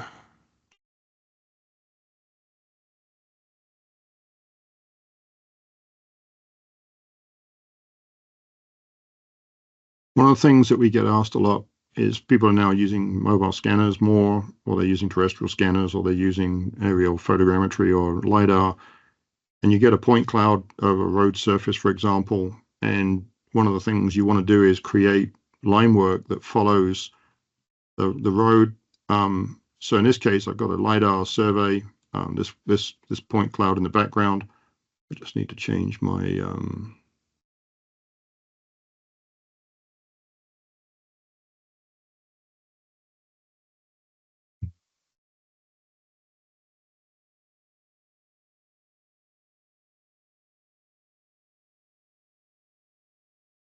Second, I'll change the point cloud settings in this one.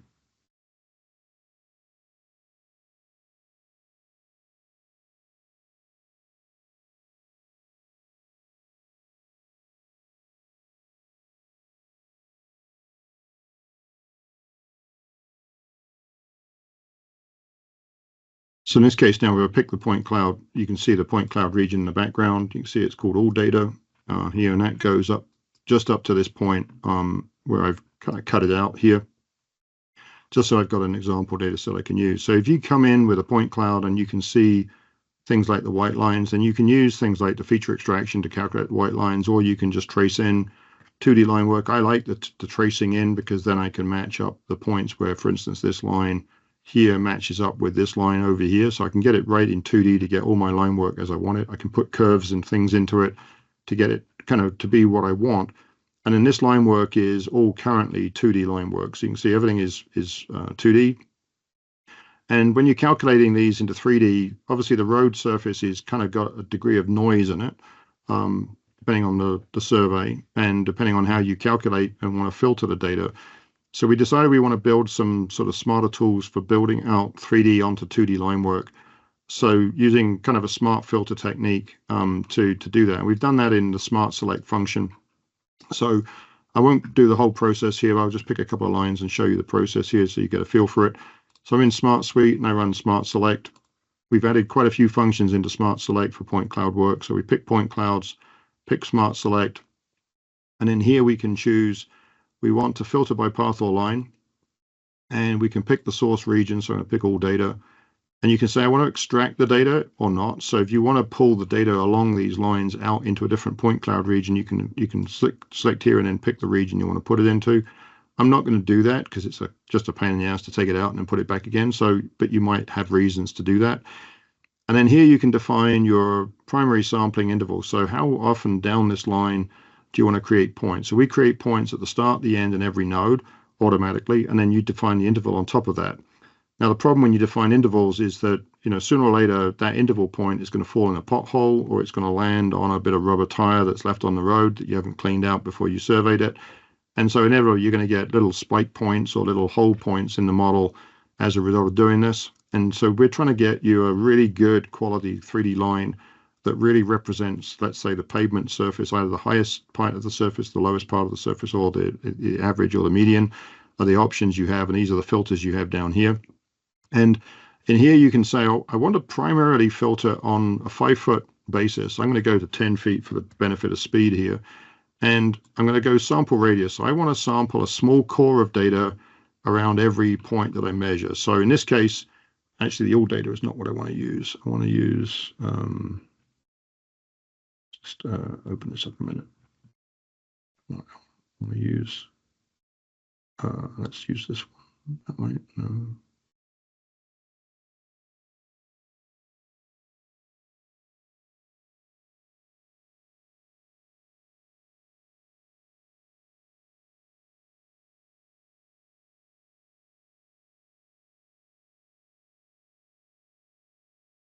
Yeah, that's my dense data set there. Right. Okay, that's my original data set. So I'm going to use this point cloud region here, which is default ground, using ground all data. Yeah, that's right. Okay, so having got that set up as you want it, then you basically say, I want to calculate every 10 feet. I want to sample around each point. So this was a 10-foot point here. It would sample an area around that point and then look at all the points. And in this case, I'm saying take 80% of the data. So it's going to only take the core 80%. So the top 10 and lowest 10% of the data is going to get rejected because they could be outliers. So we take a percentage of the data. And then you can say, in addition to this, you can apply a secondary sampling offset. And if you do that, you could say this was the 10-meter point, also sample back here and just ahead of here. So it does 3 samples with the same method. So you need to make this bigger than the sample radius. Times 2, because otherwise it's going to be sampling the same location. So you might say, I want to go a foot long and short of that point, and then it's going to give me 3 points, and it does a weighted average of those 3 points to give you a best fit of the elevation through that area. So if you got one bad point of 3 because of a pothole or because of a piece of road debris or whatever, then it's going to do a better sample and weight it out in the calculation. So you end up with a smoother line going through there as a result. And then you can decide how many of these you want to create. I'm going to create all of them just to show it, and then save the unfiltered line. The unfiltered line, what it does is it pulls all the points that you've got in that core onto the line. Then it would join them based on station sequence, right? So you can choose in here how you want to do it. You've also got the ability up here to use a reference line. So if you've got an alignment for the job, you can pick an alignment and it will calculate all the points on all the lines at the same stations across the road. So it will basically use the stationing of the alignment to calculate the intervals. I'm not going to use that in this case. And then you can say, select the lines that you want to process. So I'll just pick one for now, just for the benefit of speed, and hit the apply key. And it goes off and then calculates that particular line. You can see the progress down here as it works. It just takes a few seconds for each line. So to do all of this line work might take it, 4 or 5 minutes total, depending on your computer and your processing power, because it's doing a lot of calculations here. But at the end of it, the idea behind a lot of these commands is that, yes, it's a lot of manual work to do it by hand. We want to automate it and make it fully automated, and so that you end up with a really good result super quickly. If you sample the data down first by doing point cloud processor on it and reduce the point cloud down, if you break the road into sections like I've done here, so I'm only processing on the first data, it will take less time. This data set now with this particular point cloud is the full length of the road. So 350 million points here or something in total, or 230 million points here. So by sampling this down to only a third of the job, for example, it'd be 3 times quicker. So by being smart about how you break the data down into sections, you can make the speed kind of what you want. So now we've got this line, and now that line, if I now look at it, it's now going to be a 3D line. So I just pick these are the 3D lines that got created here. So we just take a look at that in 3D view first.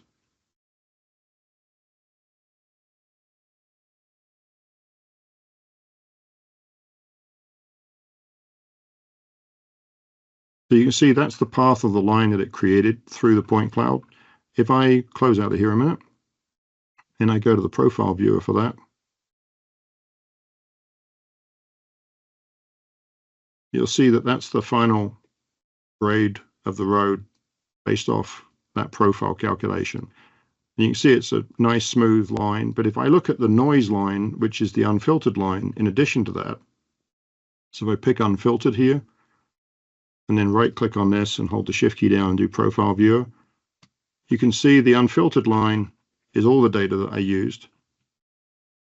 And you'll see that it's got these noise bumps in it, right? So what we're doing is we're basically, with the average calculations, we're cutting our way all the way through the middle of that to create you a nice smooth filtered line. If you did the unfiltered, you'd end up with all these hops and jumps in the data because of what's there, and because of this calculation method that we're doing, we get a much smoother line. You can also pick up the high points and the low points in here. So if I come in here and find those source data design. So if I turn on all of those lines and turn off the point cloud a minute,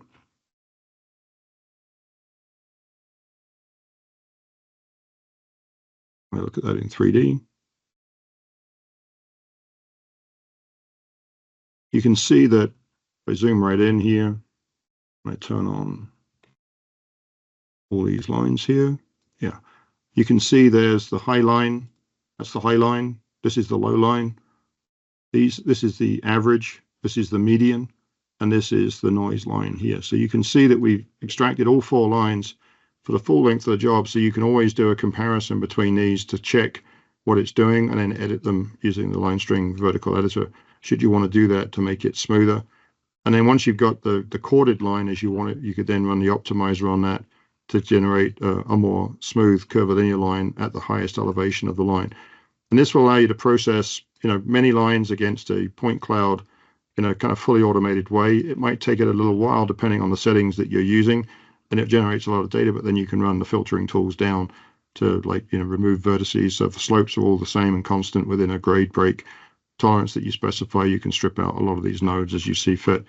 And our goal is to kind of add more feature set into here to be able to do smooth curve fitting and stuff like that, to give you a best fit profile of a line directly from the point cloud.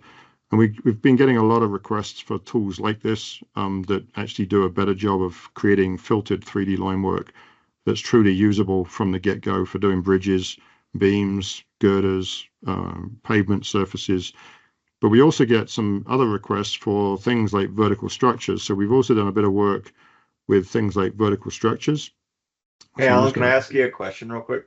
Yeah, go ahead. What's the difference between the average and the median line? So if you took 4 values, for example, let's say the highest was 100, the lowest was 90, and then you had the other two was 93 and 96, then the median is the middle value. So if you've only got 4 values, it will be one of 93 or 96, right? If you've got the average, it will be 90. If it's between 90 and 100, it'll be 95 is the average. Does that make sense? Yeah. So is it it's the both middle lines value. are still doing that linear sampling or that Yes. linear filter? Yes, but it Okay. takes in the core sample at each location, it finds the highest value, the lowest value, the average, and the median, which is the middle value, right? So if all the data is biased because you've got one spike point in there, the median will get you closer to the middle of the pack. That makes sense? Yep.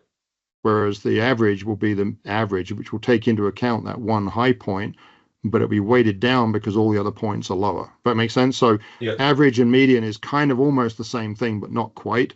Median is the middle value of all the range, whereas the average is the average value of all the points summed together and divided by the number of points. Yeah, so you're Okay. just doing a median calculation, but they're using the same data.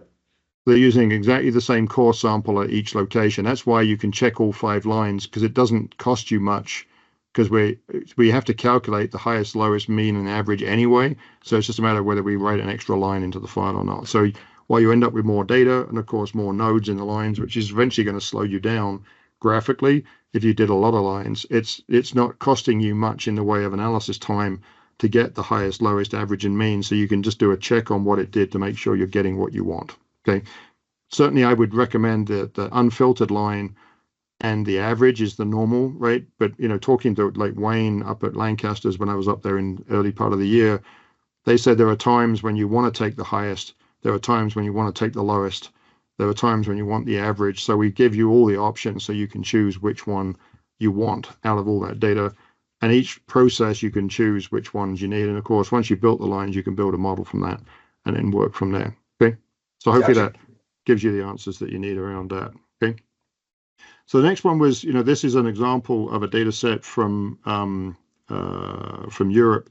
I was working on HS2, which is a high-speed rail project there. And in their case, they wanted to do slicing of vertical structures like piers, tunnel shafts, and various other things. So let me just find Smart Select here.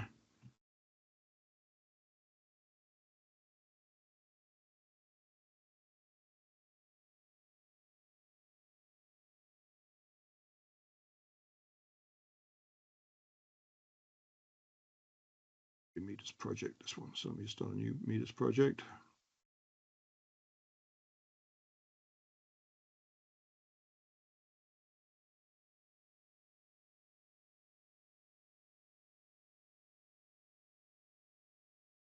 This is just an example of a survey of a vertical tunnel shaft. So if we look at that in 3D, you get a better perspective of what I'm looking at. So in here, you've got a vertical shaft, obviously a lot of point data on here. This was measured not with a high accuracy scanner, but with a total station scanner. So it's not as dense as you get out of an SX12 or out of a LiDAR, a high accuracy LiDAR type scanner. But it's good data for this. And they wanted to calculate, overbreak, underbreak of this tunnel in relationship to a design line. So there is a design line in here as well, if I can find it.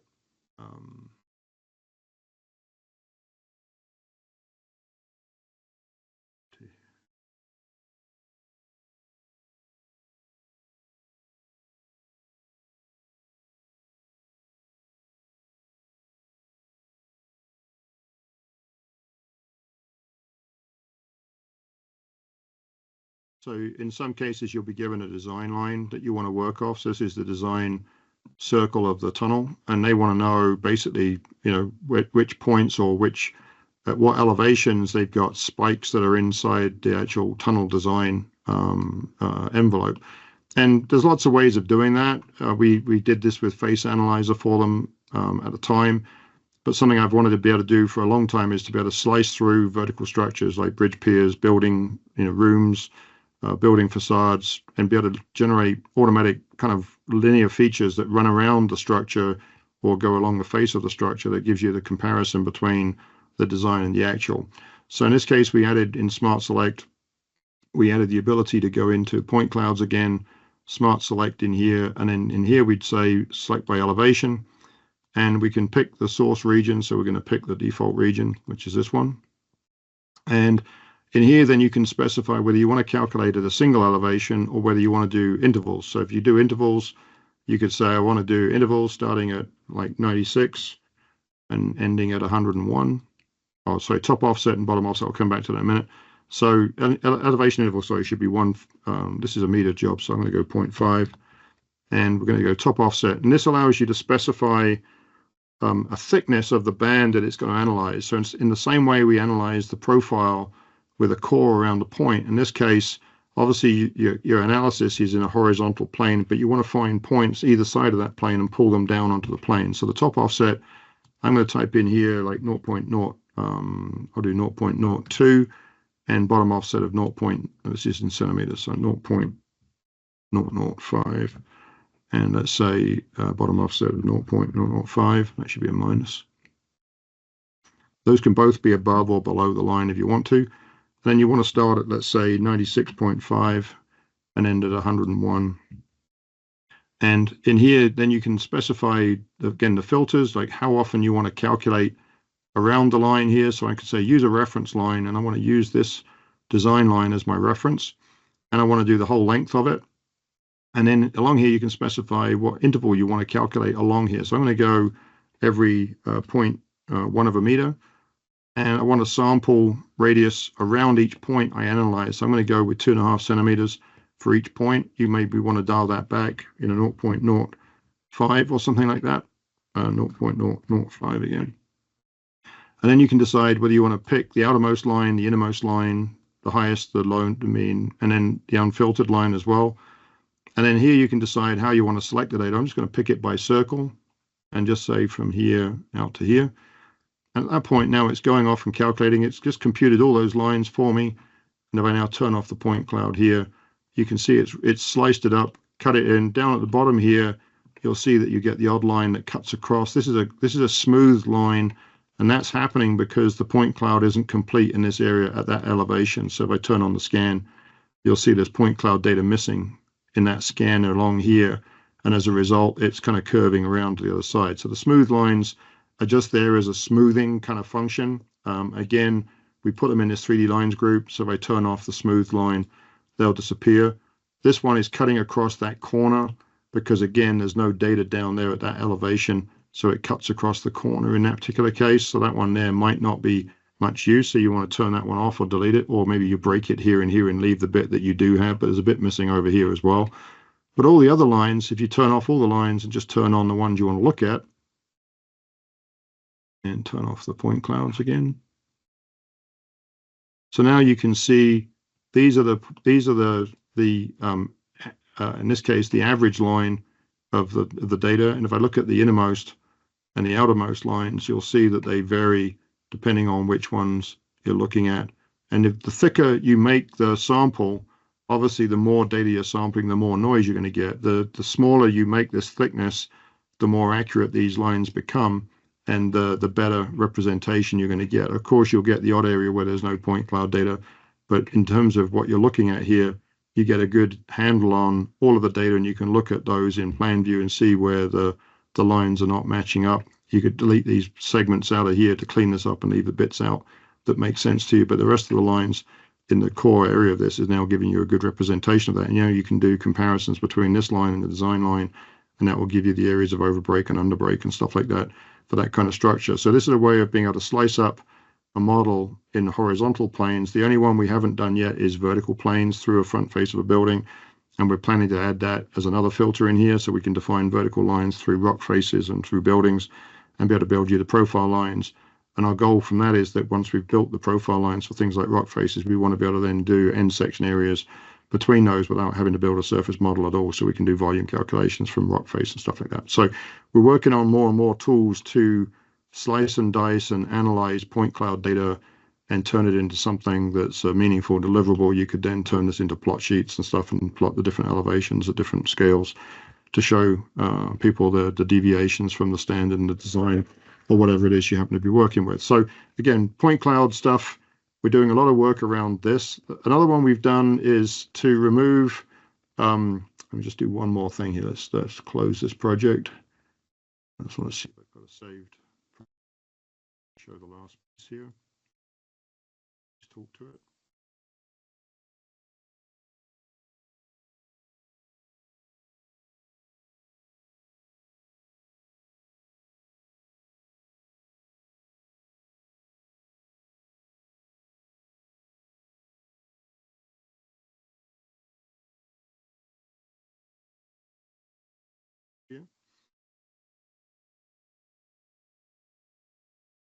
Let's do a small sample of a site here to make it quicker here. In this example, one of the complaints that we hear from surveying companies is that with point clouds, when you sample them down, you still get spike points in the point clouds that are in your surface model, or you get popcorn, where you contour the data, you get like what they call popcorn contours, which are following little high spots. You get thousands of little circles or little high spot contours that you want to get rid of before you deliver the data to an engineering firm or whatever. So it's all tied to kind of working with deliverable data. So I'm just going to pull in a point cloud here that we can look at.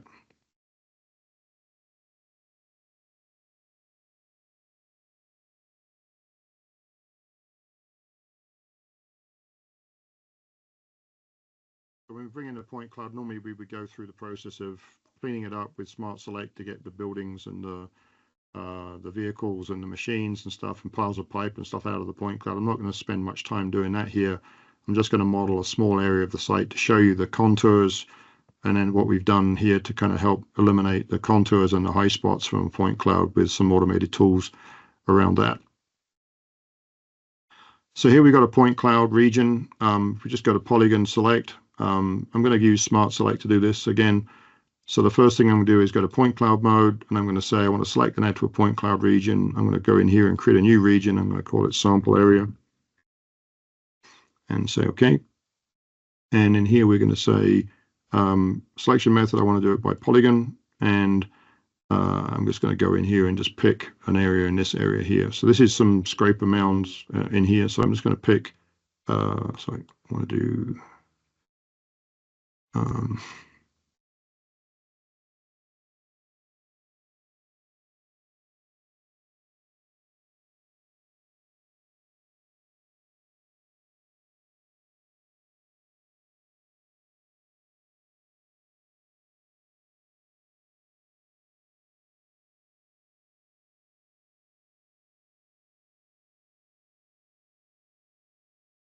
so I'm just going to draw a polygon in here.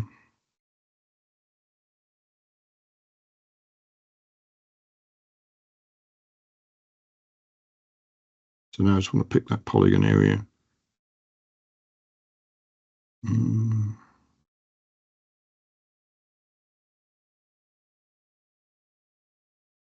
I did it. Okay, so now I've got the sample area that I want to work with. So that's just this one here.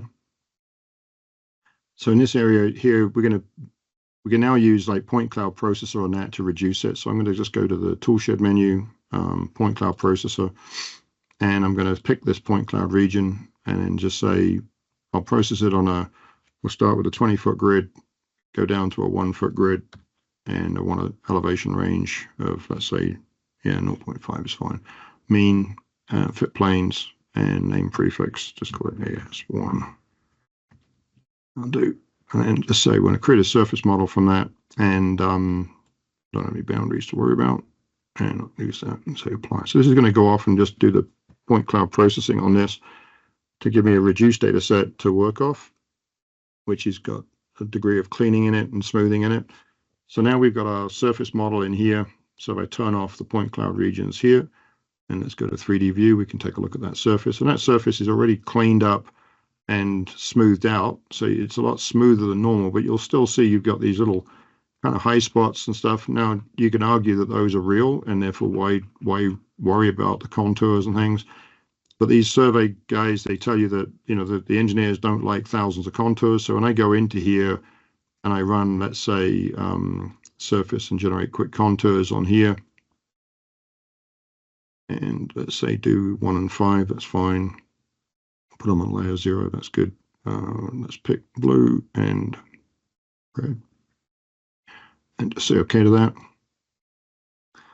So these are little popcorn contours they're talking about, these little tiny high spots that pick up all the high spots. And of course, if I turn off the surface here, you can see those maybe a little bit more clearly. Down here in the blue area, you've got lots of these things. And these are little short, little length contours. And there's two parts of this. One is to get rid of the contours, and the second piece is to get rid of the high spot data that happens to fall within those contours. And that's a royal pain in the ass for these survey guys to clean up a data set. And so what they asked us to do is, could we take this data set and pick contours less than a certain length to find the smallest ones, and then be able to relayer those out of the contour model, but also to take the data inside those contours automatically and put that into a different point cloud region to take it out of the equation. So first thing you need to do is run the point cloud, not the point cloud region, the contours. We're going to just use the CAD explode function to do that. So we're just going to explode the contours down into component lines. Then we say close. And so now these should all be individual. There's quick contours and CAD polylines now. So the polylines are what I'm looking to process. So I can turn off or delete the quick contours. So now I've got the polylines I want to work with. And so now I want to analyze this area of these popcorn contours. So we're going to go back into Smart Suite, go back into Smart Select. And now we can pick out in the point cloud using Smart Select methods. And then here we're going to go into here and we're going to say select and add to point cloud region. We're going to pick the point cloud region we want to put this into. So I'm going to call this high-low points. Okay. And in here you can say I want to select by polygons. And if you do that, then you can say down here, I want to limit the polygons to length less than, let's say, 50 feet in length. And at that point, then you can say select all the polygons. So you pick all the line work, and that picks all the polygons that are less than 50 feet in length. And at that point now, you can now say apply. And what it's going to do is it's going to go through each polygon. And if I want to relayer them before I start, then I would just come over here because it's got them selected. I can just change them to a different layer here if I want to relayer them and get them out of the model. And then here I'm just going to say pick these 138. Now, if you don't want to process them all, because that's going to take it a few seconds, so I'm going to just process a few of these. So I'm going to go back in here and say, just pick the ones down in this area here. For now, that will be 55, and then hit the apply button. And you'll see now it will go through, and you can see it's running you through each of those, one after the other, in a fully automated way, stripping out the data inside those point clouds and putting it into this high-low points point cloud region. So when it's done and processed, now it's finished that process. If I turn off the high-low points and then look at any of those little popcorn contour layers in here,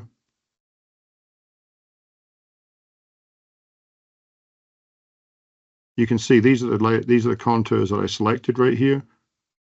If I turn them on, turn them off, all the points inside those short contours, less than 50 feet in length, have now been moved out of those contours. And now you'd make your surface model out of this data, which would put little flat spots in here, which means you wouldn't get these contours in the final model. And then you can take that and deliver that to the engineers. And this is allegedly going to save the surveying community, you know, a lot of hours in processing time for final deliverables of contour models and surface models for pre-design construction, pre-construction type work. So anyway, so this is some work we've been doing with surveying companies who are feeding us back the kind of issues they have. We're trying to help people that are doing survey work, not just construction survey, but survey work in this kind of space, because we figured it's useful for both to provide tools that will convert data into 3D that you can then use for your final models and final deliverables, or doing your paving calculations or whatever it happens to be that you do. And I had a long discussion with Wayne up in Lancaster when I was up there in January about this kind of workflow, and that's been driving a lot of this behavior that we're working on. So that's Smart Select, decent number of improvements there for things. Going down, so moving on to a few other things that we've been working on. We hired Vitaly in the team. I don't know if Vitaly's on the call. Vitaly, are you on the call? Yeah, yes, I am. Yeah. You are, okay. So he joined us as he worked for a contractor before. He'd been working on developing his skill set at writing TMLs, and we hired him in back in March timeframe. And he's been working on his first commands for us, and those are now ready to go. So there's pretty much ready to go. There was a final bit of testing. That's what's holding us up in terms of getting us released out this week, is get these 3 things finished up. But 3 main commands here that are designed to help people with like field operations type data.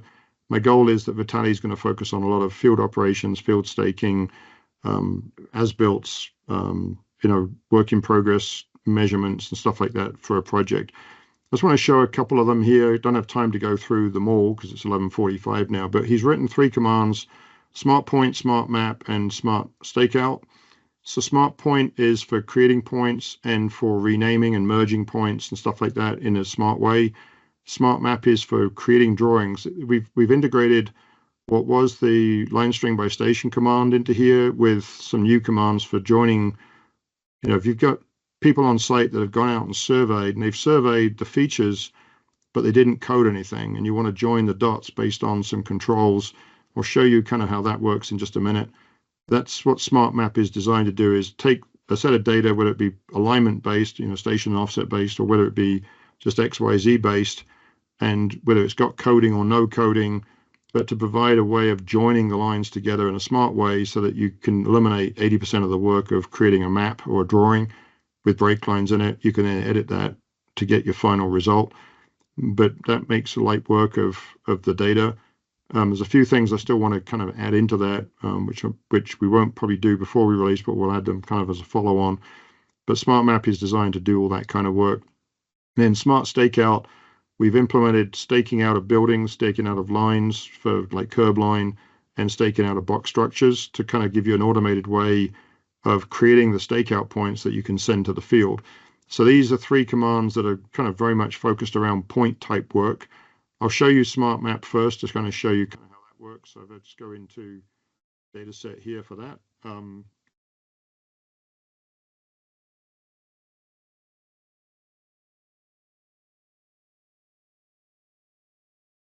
So we just start off with coded data. This is a survey that I did back in, I don't know, probably 2003 or 2004 when SiteWorks or SCS 900 was in its infancy.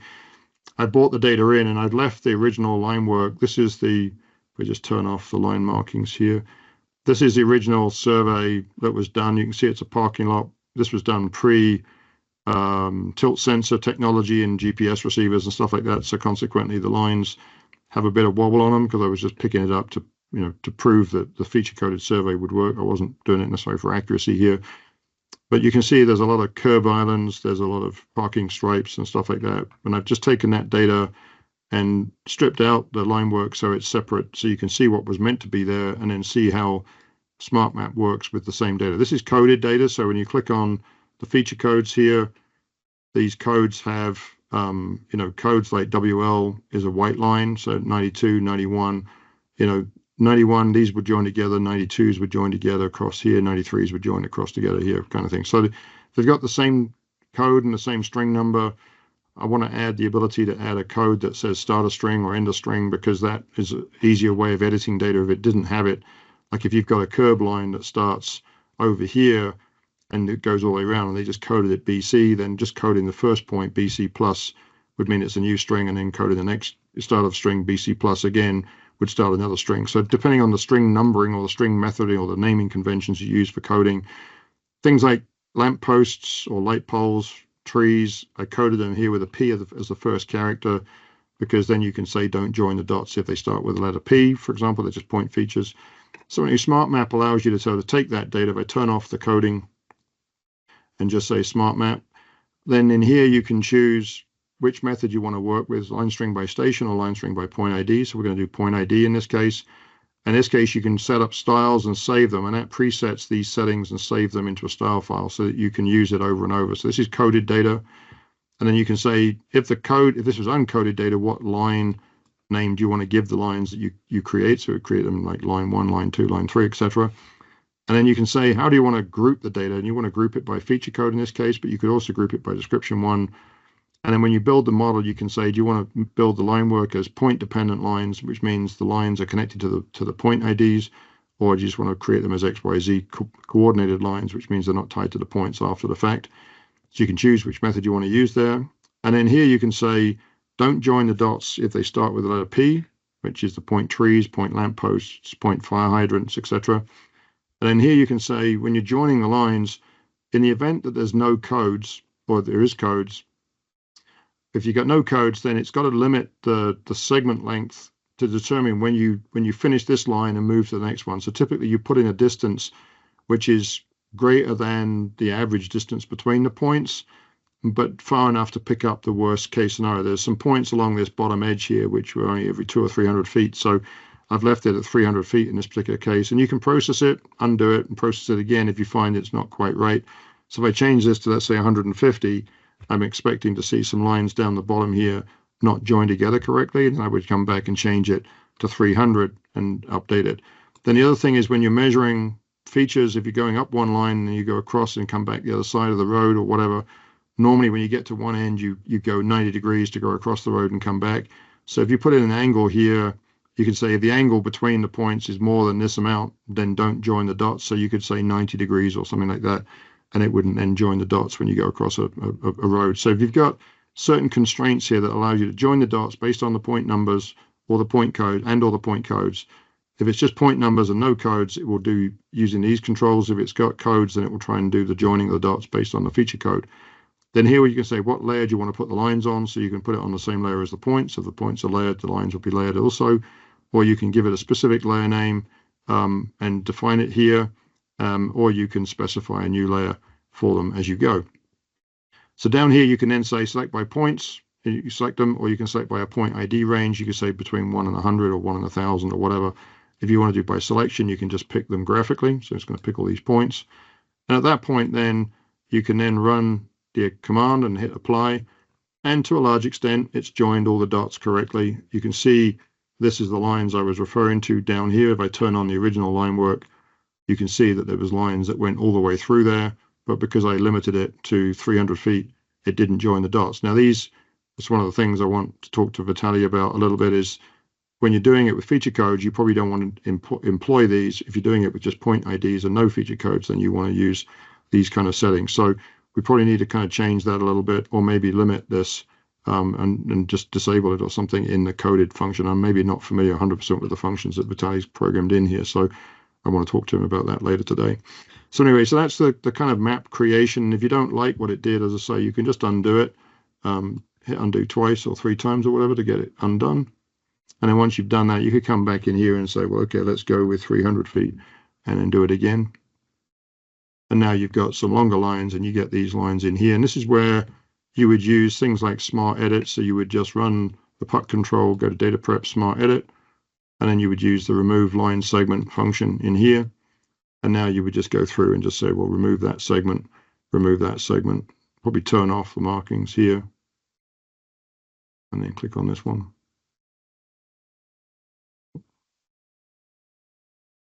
Just go through segment by segment until you cleaned up the lines. But you can see pretty quickly you can take data that was poorly surveyed or not coded survey and fix it up and tidy it up and create a survey drawing from it. That is something you can then use as the basis for your modeling with break lines and stuff without it. And the uncoded works exactly the same way. So if I take the next file here and just do the same thing,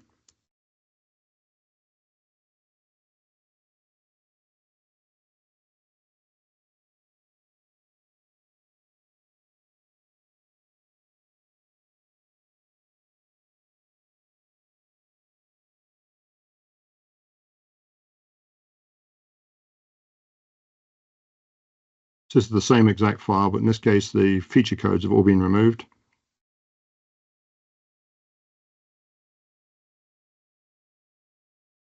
And so in here now, if we look at the feature codes in here, they should all be blank. You see there's no feature codes. So now if I use Smart Map again now, and I try doing it using line string by point, this is uncoded data this time. This time these are more important now, so can't group by feature code, can't group by description. I don't care about the point dependent line exclude the points with feature code, doesn't matter because of that. These are the two main controls now that you can use to join the dots between them. And then you say line layer from points.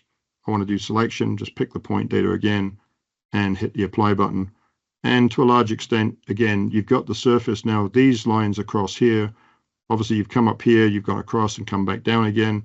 This is where that 90-degree angle, because I set 100 degrees here, it picked up these lines and drew them in here. If I undo that and do it again, but this time change that to, let's say, 89 degrees, and then hit the apply button. Now you get actually the dashed lines between the ends of the lines because it's not using feature code. It's now saying, okay, these are okay, but going this way, they're not okay. And it just happens to be the ordering of the data. And so you need to kind of choose, pick your battles and then come back and clean it up or go back through and code it. And if you want to recode data, that's where the smart point functionality would help you, because the smart point functionality has some sort of smart rules for recoding data that's uncoded to help you. But even with that, you've still got, to a large extent, the line work that you need. If I just go back and undo it again and go back to the original one here with 100 degrees, at least then I get most of the lines that I need. And I could then just come through and remove the segments at the ends of these. And I could turn that into a finished drawing in a few minutes of work using the sort of smart edit tools to fix it up. So either way, working through here to build the smart map out of the data is something that we can see as something that can use for construction. We get a lot of people tell us that the guys on site just don't code anything. They don't use the advanced feature set in something like SCS9 or SiteWorks. And so they get just a bunch of dots, and you've got to try to make some sense out of it. You can only assume that when they walked the site, they walked it in some sort of logical order, therefore joining the points together based on distance and angle is probably about the best you can do, unless they gave it some feature codes, in which case you can run the feature code processor if you set up a feature code library, or you can do this without feature code library and just process the data in here. And you'll find, I did a test at the weekend on some data for something else we're working on and had 105,000 points, and this tool joined the dots in about 8-9 seconds. And the feature code processor was still going after 40 minutes, and I decided to give up and go for breakfast at that point. And I didn't see how long it took eventually to process it. It did finish, but it took a long time. So this tool is much quicker at joining the dots based on coding. We want to add a bit more smarts into the way that we code it, either using string numbers or using a starter string or end of string code. So if you put those onto the data, then you can run the data quickly and easily to get what you want out of here. So any other comments, Vitaly, on that while you're here? Oh, no, I think you covered most of that. Okay, and then the line string by station is unchanged. The line string by station is the one that we've had always, where you can join the dots based on their distance along alignment.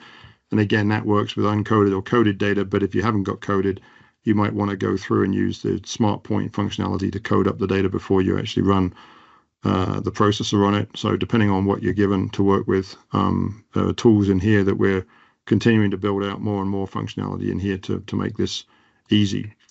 So that's feature coded mapping. Smart point, just to kind of cover that kind of briefly here. Don't have time to go through it in detail here, but in here you have maybe 4 modes here to work with. Creating points is just, you can decide you want to create grid only or grid points. So you can decide if you want to do survey feature code processing on the data, you have to use a grid points, but grid only is kind of just simple data that you can use you can use this with map points or the smart map function. You can't use this with feature code processing. You'd have to use this with feature code processing. Down here, you can decide what point layer you want to put it on. And then when you're going through the options here, you can decide whether you want to use reference lines or whether you want to use reference alignments. So these two options are to pick your reference lines alignments. And that allows it to sort of smartly select the data based on its proximity to reference lines or alignments. So when you pick a bunch of curb lines, you've got a bunch of points, you need to code them. You can code them the same as the feature line that happens to be closest to them within a search distance that you specify. So these are kind of tools that you can use for that when you're using the renaming functions, like your fixed point property or the merging points property, is how you decide whether the points are suitable for merging or not, right? And then down here, you just get the ability to put in your feature code.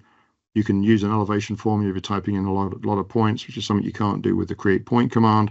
And that means you can save yourself some typing if all your elevations are in the 1,000, 1,045, 1,036 kind of range. Then you could just do Z plus 1,000. So just set this and put in 1,000 in here. whatever number you want. And then you don't have to type in the full coordinate. You can just type in the partial coordinate as you see fit. So it saves you a bit of typing as well. And it creates you just normal points, but they can be grid or grid only. And as I say, there's no easy way of creating grid only points in TBC other than importing a file. So this gives you the ability to type in the data in an easier form for that. And if you're using these other methods like merge points, in merge points, you can decide how you want to merge the data, whether it be horizontal or 3D merge, whether it's vertical merging or horizontal merging, and then various rules around how you merge them in relationship to alignments and stuff like that. I can't say I'm 100% versed in this one yet, so I'm still working my way through this one today before we release it, but this is getting real close to being finished. The affixing names, this one I've already started using quite a bit, but this allows you to search and replace. If you've got points that are coded or numbered incorrectly, you can change the point numbers or the IDs, and then you can say remove prefixes and suffixes. You can replace text, so you can do search and replace for text in point numbers and point codes. And then here you can add a prefix or a suffix of your own to point details if you need to do that. And then you can do that in relationship to a reference line should you want to do that. And that allows you to, when you're naming these things, you can set properties for these things as you go. And in the reference line here, that's useful for capturing things like the stationing. So if you're naming things, you might want to capture the station name, the station number of an alignment, or the name of a reference line type thing. So by using these combinations of things, you can rename stuff pretty efficiently. And then you can also reassign property by sequence. And this is if you've got a line and a series of points in a cross section, for example. This allows you to say the first one or the second one or the third one is a curb, edge of pave, sidewalk kind of thing. So you can decide how you assign feature names based on their sequence away from a line or a reference line. So again, you can have one guideline or multiple guidelines in the calculation.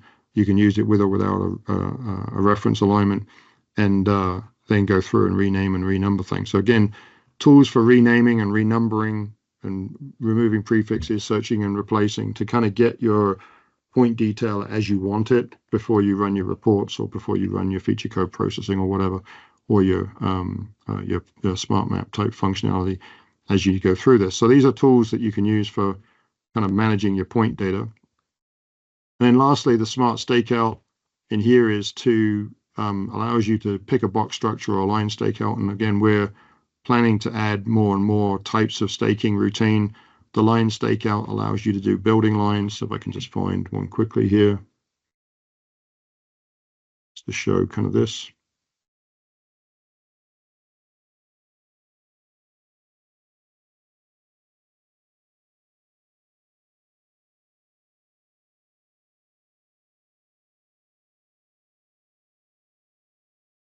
You get it in a regular shaped building like this, and you go into smart stakeout, and then you can say, I want to stake out a line. And then here you can decide, one of the biggest, requests we get is we want to name things a certain way. So we want to name them in relationship to a reference line with stationing. We want to name them with relationship to, nearby lines. We want to name them with our own specific, point codes or point IDs. So giving you some sort of flexible method of numbering and naming things. So in here, you can say there's a default that's set up in your edit settings for your selected layers. So if I go into this, and in here you can set your box structure layer for stakeout and your line staking layer for stakeout. You can change it by coming in here to change it, but otherwise it's hard coded. And then here you can say when I'm numbering the points, I might want to create different styles. So this is point ID only. This is the name of the source line. So this could be like your catch basin number or your drainage inlet number or your manhole number, followed by a point ID. So if you're doing box staking, you might say it's, catch basin 27-001, 002, 003 for your point numbers, for example. Or you might just want to put in, stake with a point ID. So SDK indicating it's a stakeout point with a point ID. So you can create different filters for this. And if you want to change them, you just go into here. And in here, you can define with these like smart codes, these come from these options over here. So if I look at new increment, I can use a count and an increment. If I'm looking at realignment, I can pick the alignment name, the station. So I can use any of these as elements of the naming convention. And then when you create the points, you just pick the style and it will automatically create all of those functions for you. And each of these is a little block that tells you what it's coming. If you hover over it, it tells you in here where it's derived from and what the value is representing, right? So it's designed to be helpful. And we do the same thing for feature codes. So in feature codes, you can choose your own feature codes. In this case, it's using STK followed by a hyphen, followed by the alignment stationing to 2 decimal places. So you can choose all of those settings in here through these options and just build up your own naming convention and give it a style for the way you process stuff. Then when you just pick these in here, then you can set up your own point creation style. In this case, I've got it set for staking the building with 100-foot intervals. So if the building happens to be longer than 200 feet, you'd get an interval point down the middle. So in here, you can then say, how do you want to handle corners? So in here, you can say what angle represents a corner. What do you want your spacing to be? Of the points, we're going to give you 2 points that point towards the corner. So the first one is at an offset, then another point is a second offset. This is the second offset here. And then what do you want to call these points if you want to use these corner point staking methods? You can append the point creator style. So when you define a point creator style up here, you have codes like interval point or radius point or whatever. And down here, you can add those codes to this code that you're adding in here if you want to. If you've got an alignment, you can pick it. I'm not going to pick that here. If you've got a reference line, you can pick it. I don't have that here. Then just put in your offset. And then you can say you want to put points on the line and at the offsets or just at the offsets. And then you can say for each building, I want to restart at 1. And that's your restarting, counting at 1. Pick your lines.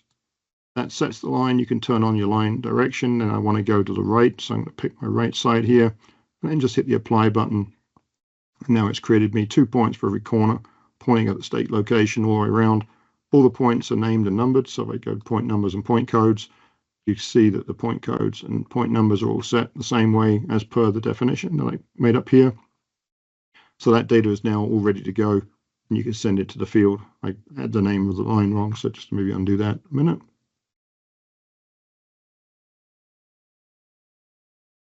Up here.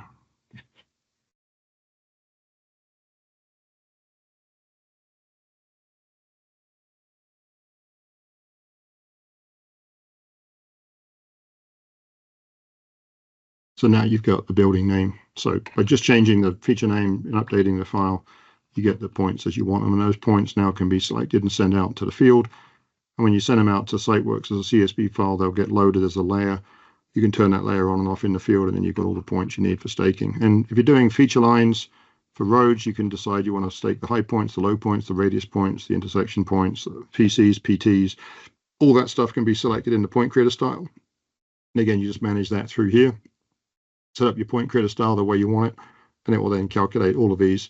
And if you're doing the intervals on the buildings, this is where you specify your interval settings, and that will decide on a short line, don't create extra points, but on long lines, divide the lines up based on intervals. But if the segment isn't big enough to do 4 of the minimum interval, then just divide it into 100-foot segments or the nearest to 100 foot based on where we're at in the length of the line in relationship to these 2 settings here. So that gives you extra points along the line. So if you change the interval value to 25 or 50 feet, then you get extra points down each side as you go if you need them. So that's your kind of smart stake routines. The box structure, I think we've shown it in previous sessions. So the box structure, basically you've got an alignment like a curb line, and you've got a box structure, and you want to stake out the points of the box structure. Again, it does the 2 points pointing to the corners of the box structure so that you can stake it out using 2 sides or the center point with an offset or whatever options you want. So in the box structure, you've got a bunch of options in here for the calculations that do it specifically the way that people want to do box structure staking. So again, quick and easy ways of being able to take all the structures in a project and be able to build all the stakeout data for the field crew, then take that data to the field. It doesn't just do one at a time. You can do 1,000 box structures for a site in one go if you want to. And it allows you to reference them to multiple alignments by proximity. So in here, when you pick the alignments, you can say you want to select it manually or auto select it, and you can say what the distance is between the box structure and alignment. So typically the catch basins are right next to the structures, next to the curb line. So by putting in a small proximity here, you'll get it to match up without any problem. So we can do a lot of very fast stakeout calculations using this tool should you need to calculate points for sending to the field to do your field work. So that's your smart stake stuff. The last thing that we did in this release is a thing called Survey to CAD. And the Survey to CAD is designed again for the surveyors market, where they're doing pre-survey work for construction design, and the engineers want curvilinear line work. Well, what turns out that TBC, when you process data from Trimble Access or from SiteWorks, it generates curvilinear line work based on curve feature coding in the field, but the curves it generates are either tangent, beginning tangent, ending tangent, or smooth curves. And all four of those are incompatible with AutoCAD. So when you export a 2D line or a 3D line to AutoCAD, those lines get corded automatically, and you can't create curvilinear output. So the survey to CAD command that we've written basically takes surveyed line work from Trimble Access or surveyed line work from SiteWorks that have been processed with a feature code processor. It's got curves in it, and it turns that line work into true arcs. So smooth curves get a series of arcs of different radiuses. The beginning tangent, end tangent, and tangent arcs get turned into true arcs, so that when we export them to AutoCAD as 2D lines, they go through as curvilinear lines. If you export them as 3D, of course, AutoCAD can't cope with 3D curves with variable heights, so you have to chord them no matter what. So we create a 3D chorded line and a 2D curvilinear line on different layers that you can then use to export to AutoCAD and give you a better finish of the data without having to do any processing work in TBC other than running the command on all the survey lines. So that survey to CAD command, you'll find it in the data prep menu here. It's called survey to CAD. It's a very simple command. You basically pick convert to CAD lines, or whether you want the data out as smooth lines. This is for smoothing, let's say, jagged contours that come in. This is a second piece of the command that we've done some work on. We think we can do more, but this one is for the survey. You pick the lines and just hit apply, and it will create you a layer for the 2D lines, a layer for your 3D lines fully automatically, and then you can just export those to AutoCAD with no further work to be done. So it helps the surveying market get better deliverables faster for their engineers. And that's the package of most of what we've done. As I say, there's lots of other bits and pieces that we've done in this release, but they're the big pieces of it. The rest of it will be written up in release notes this week, and hopefully we'll be releasing it by Thursday or Friday this week. Any questions?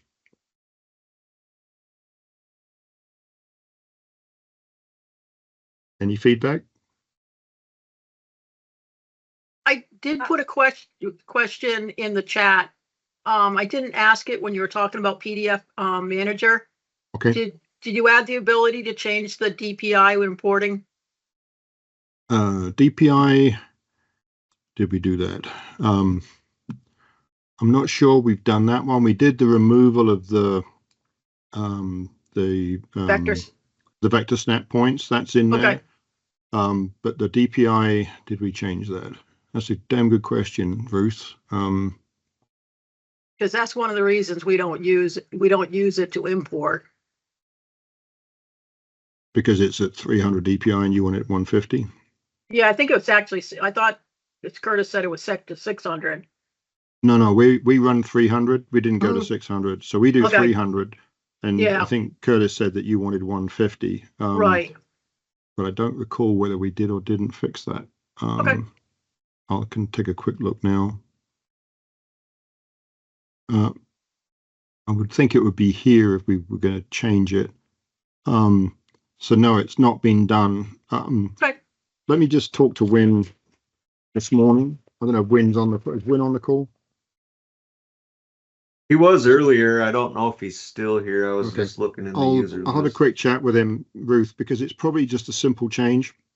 Because Right. it's just a standard part of the processor. So if it's a simple change and I can get done this week before we release it, I will. Otherwise, I'll get it done after we've released and get that update, get an update out. Okay. Okay. Sorry to bug you.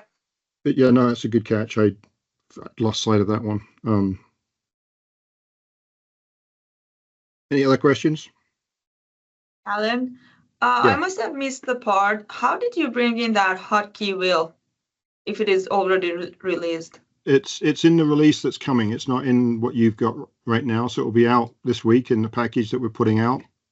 And that hotkey wheel, it's a command like any other command. So if you run,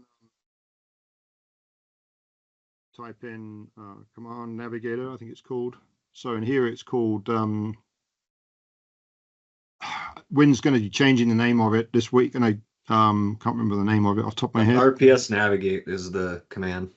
Has it changed it already? No, Is it's different in the shortcut manager than it is in the command pane. So in the shortcut manager, it's Okay, command yeah, so navigate. RPS Navigate. Okay, yeah, because yeah, it's a shortcut thing. That's the name he's changing. Okay, so RPS Navigate is the command here behind. You run it and it just pops up like that, right? Now, what you do is you then run a shortcut. So you create a shortcut. Like this will be part of our package release this week. So in the shortcut manager, we'll define a shortcut for Control Shift D for RPS Navigator. So if I find RPS Navigator, oh, it's under here. This is where it's different, I think. Yeah. So command navigation here is under Control Shift D, right? So when you set it up like that, then you can use a keyboard command, Control Shift D, to pop it up, and it will come up wherever the cursor happens to be. But what I've done is I've then hotkeyed that to my mouse. So I'm running a mouse with, I don't know if you can see my mouse here, but this piece of the mouse on the side here is a squeeze pad. So I can just squeeze my mouse and it will pop it up because that can run a command, right? So I can hotkey these three buttons and this button here, as well as the left right toggle of the wheel mouse and this button behind are all programmable on this mouse, right? This is only a $40, $50 mouse.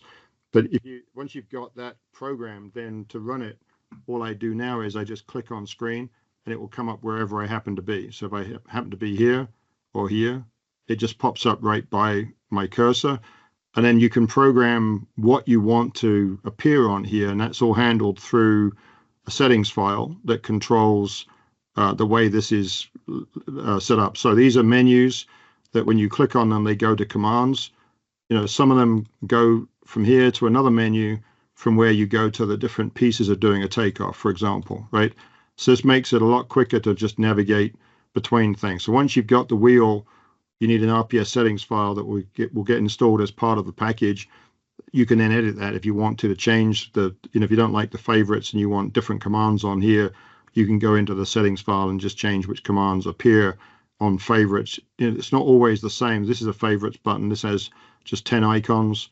If I go into the cleanup, that has no favorites there, but PDF has a favorites, and then you've got some functions under here.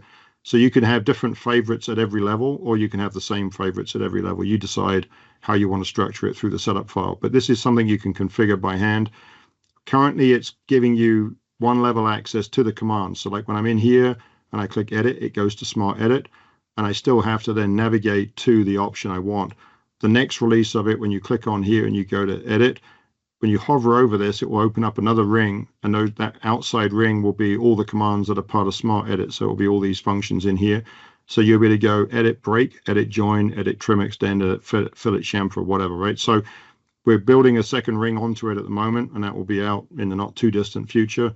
But that will give you the ability to run any of our kind of smart tools where there's multiple levels of functionality inside the tool, like Smart Draw, Smart Edit, Smart Elevate, will all have this kind of expanding ring that you can then get at to get at the actual options within that. Like in Smart Point, there are, the fixed name, there's the map points function type thing. So these things in here, you'll have the same kind of thing around here for that particular command. The options that are in this top section here will be in that outer ring. So we're trying to make all our commands have these kind of selection modes. And these selection modes will be the buttons that you get when you hover over the pie, the piece of the pie and the puck.